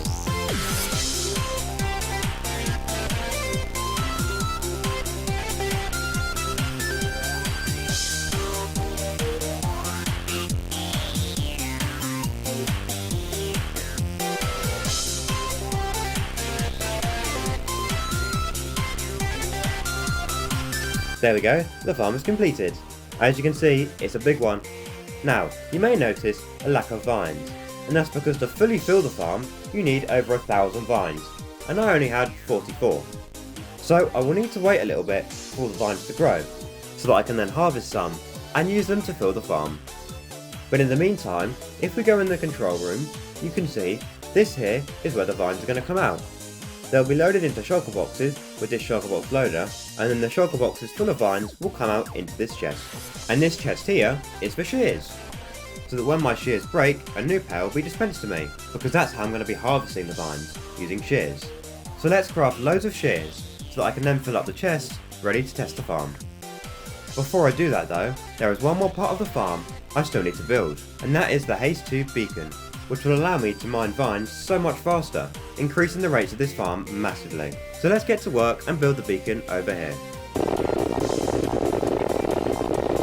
Perfect, it's done. As you can see, it's given me the Haste 2 effect. Now, I'm just going to test that I get the effect in the far corner of the farm. And, oh no, this corner is too far away from the beacon, so you don't get the haste effect. This isn't too much of an issue, it just means that right over here, you're going to be mining vines a little bit slower. So I could be lazy and leave the beacon where it is, but for once I'm not going to be. Let me just remove the beacon quickly. And now I'm going to rebuild it, but this time in the middle of the farm, so that hopefully the haste 2 effect reaches the whole thing. There we are, that's the beacon built for the second time, and now if I test the 2 far corners, the effect reaches the whole farm. Perfect! So now, apart from the vines, the farm is fully ready to test. Let's go check up on another farm. As you can see, a lot of the turtles are now fully grown. There are just a few stragglers left behind. Luckily, I still have one more farm to build in this area, so whilst I'm doing that, hopefully the vines will grow and the turtles will hatch. Although, this is the smallest farm of the video by far. But let's get on and gather the resources to build it, even though there are barely any. So, I got cornflowers and poppies, which I crafted into blue and red dye, which I then combined to make purple dye. Then I crafted that purple dye with glass to make purple glass. Next I got chests, hoppers, I crafted a purple bed, next I got a nether brick fence, and purple carpet. And that is literally everything to build the farm, apart from one mob, which I'll get once the farm is built. So, it's going to be going here, right by the other farms that I've already built. So I'll quickly get on and build it.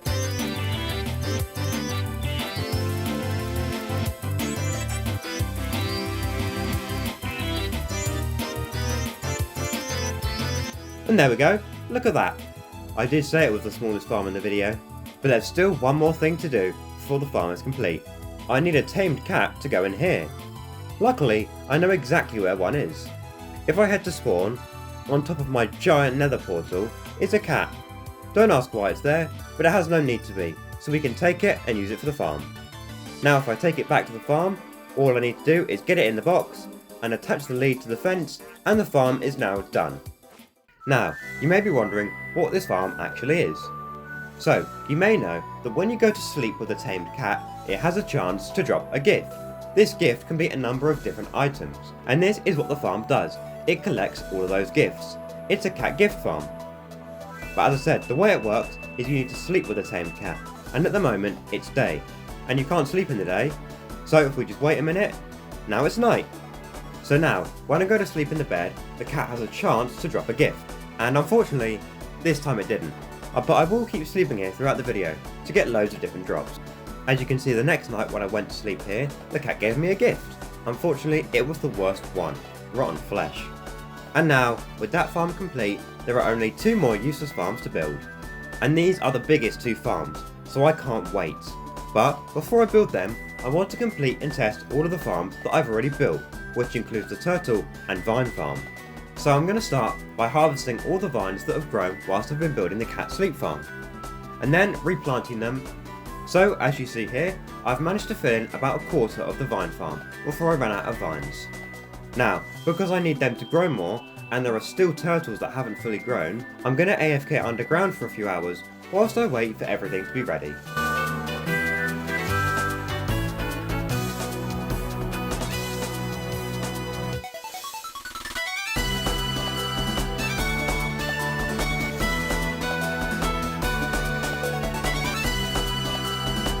Now it's been a little or a long while, and you can see I've filled in all of the vines, and all of the turtles are fully grown. By the way, if you want to build any of the farms in this video yourself, all of the original designs are linked in the description. But with all the farms, I modified them slightly for this video. So, if you want all of my modified designs of the farms, they are available for free on my Discord, which is also linked in the description. Anyway, now that both of these farms are completed, I'm going to start by testing the turtle farm. The first thing I need to do is remove all of the temporary stone. This was here so that when all of these turtles grew up, they would stay on top of the sand. But when I breed more turtles for the farm to work, I want the babies to fall down. And now, as you see, all the stone is gone, and the farm is ready to be tested. By the way, I've been sleeping in my cat farm a few times, and look at everything that it got me. So, to run the farm, I'm going to need seagrass. So, I went to my seagrass farm. But I actually built in the first useless farm video, so I guess this farm isn't actually useless anymore. And then, once I had loads, I headed back and used it to breed all of the turtles. Now, the way that this farm works is, as I'm doing right now, I breed up all the turtles. Then they lay eggs. After a while, these eggs will hatch, and then the baby turtles will fall down the gaps between the sand. Then, while they're down there, when they grow up into adult turtles, they will drop a scoop, which will get pushed by the water into the hopper. And because the turtle is now an adult, it is too big for the gap down there, so it starts to suffocate, and eventually it will die and drop seagrass. Both of these drops then get sorted and go into these chests here. Now that all the turtles have been bred, I'm going to have to wait a little bit for the eggs to hatch. So, whilst I do that, I'm going to test the vine farm.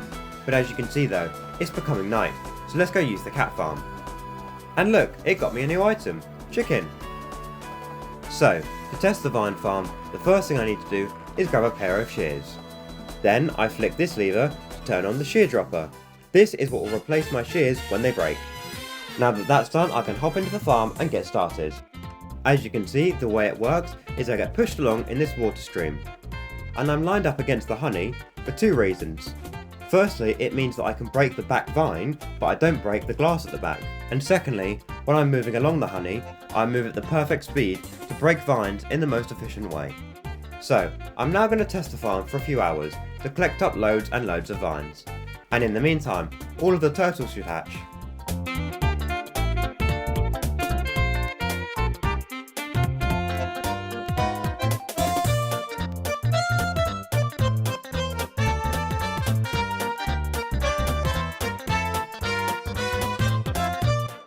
And now I've been AFKing at this farm for a few hours. So let's go see how many vines I got. Wow, that's so much more than I expected to get. I am literally never going to need to AFK at this farm again. Unless I need 10,000 vines for some reason, but I can't see that happening anytime soon.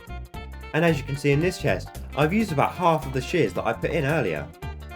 Next, let's check up on the cat farm, because I've been using that a few times. And now I've got quite a few different items.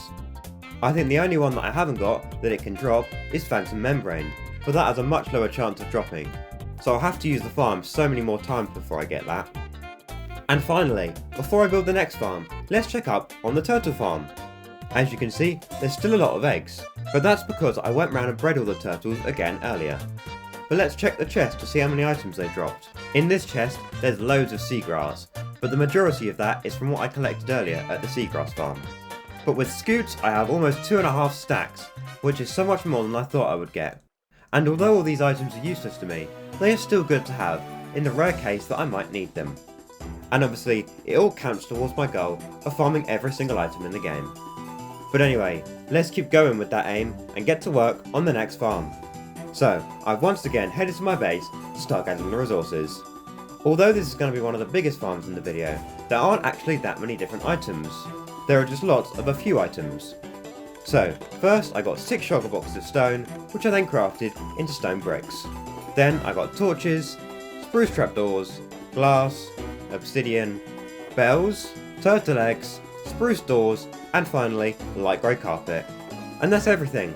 I did say it wasn't much. Now I have all of the items, I'm going to set off and find somewhere to build the farm. Here we are, I've found this spot of ocean that means nothing else can spawn. And that reminds me, I haven't even told you what this farm is for. It's going to be a wandering trader farm. Now, this farm can get me all of the items that wandering traders trade, but the main reason that I'm building it is as a lead farm. Now, as well as every item in the game, I'm also trying to farm every mob in the game. So this will tick off 2 of the harder mobs, the wandering trader and the trader llama. And now, with all of that said, I'm going to get on and build it.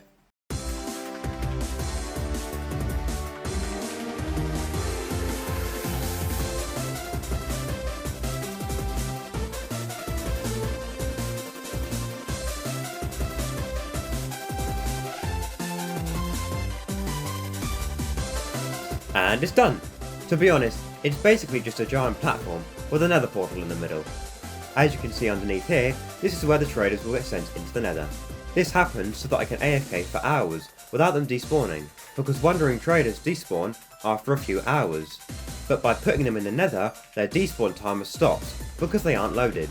So I can AFK here for as long as I want and get as many wandering traders as I need without any of them despawning. Now, to give you all context of where I've actually built this farm, over this side is my castle that I built a while ago, and on the other side is my mega base. So as you can see, it's actually really close to my mega base. It might be the closest farm to it. So, This farm works by wandering traders spawning up here on the platform. Then they walk towards the bell, and because of the trapdoors, they fall down here and then get pushed into the nether portal. Then in the nether, they come into this area where I can trade with them, or if they've got no good trades, I can kill them. And that's all this farm has to it.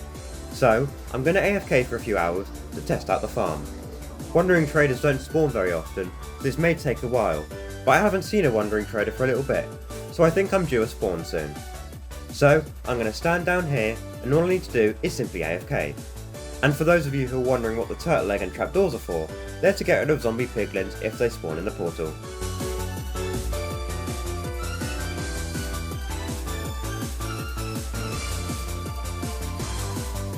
It's been about 5 hours now, let's go see if we got any.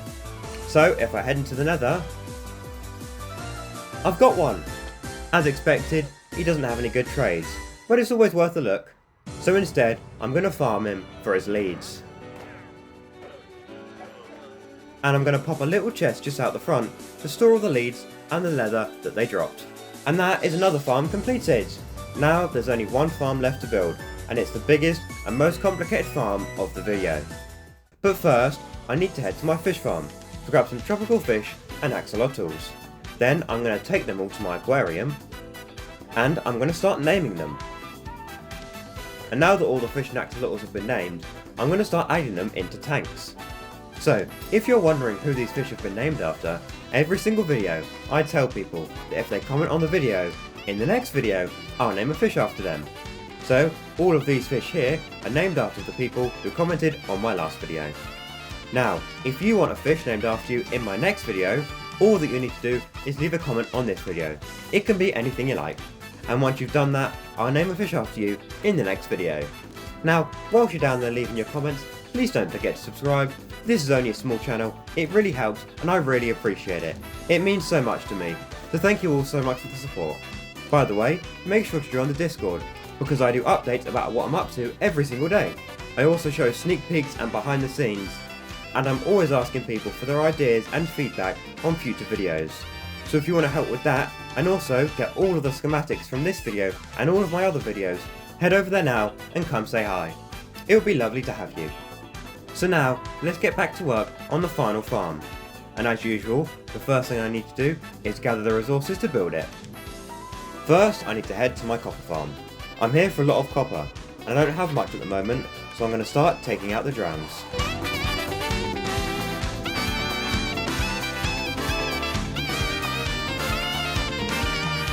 It's been a little while now, and I have all the copper that I need for the farm. This will all need to be fully oxidised, but placing 10,000 copper and waiting for it to oxidise would be a massive pain. So I'm just going to build the farm with regular copper and then let it oxidise.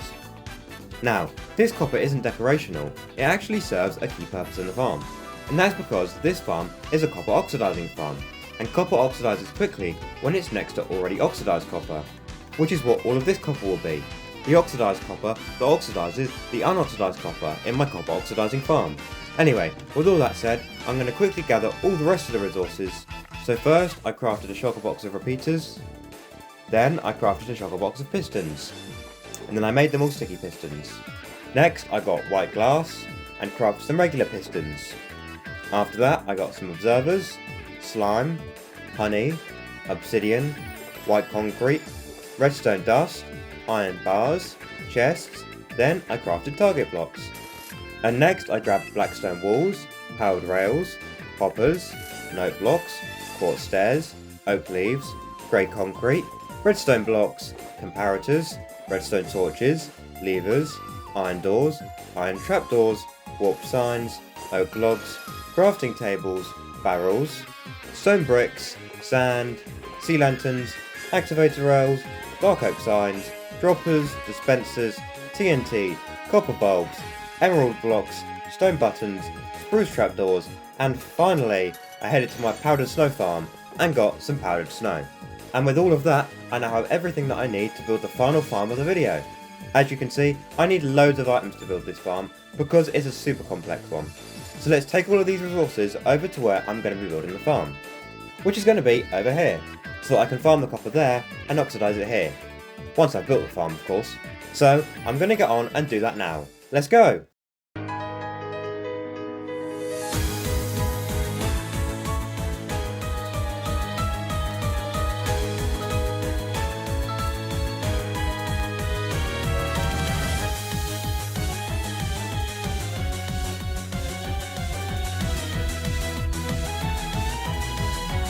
There we are, that's the final farm built. I think it looks super cool. As I said earlier, all this copper needs to be fully oxidised for the farm to work. And you can see some of it has already started to oxidise, but it needs to be all fully oxidised for the farm to work. So I'll wait to test the farm until then. But this chest here is where I put sugar boxes full of copper in, and then in here, when I flick the lever on, I can start placing copper and then the machine will distribute it. And over here at the end, the copper will come into these chests. I could have sugar box loaders, but I decided not to, because copper can come through in all 4 of the different stages. And there are lots of different copper blocks that I can use, such as stairs and slabs and the copper grate, which means I would need loads of item sorters to filter all the items, and then loads of individual sugar box loaders, which I just don't think would be worth it.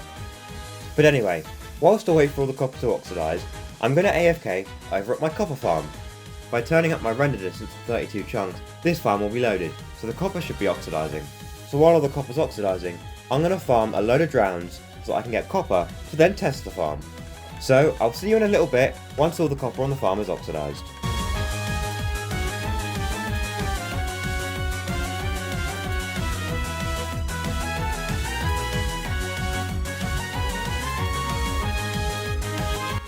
There we are, it's taken a long time, but all the copper at the farm has now oxidised.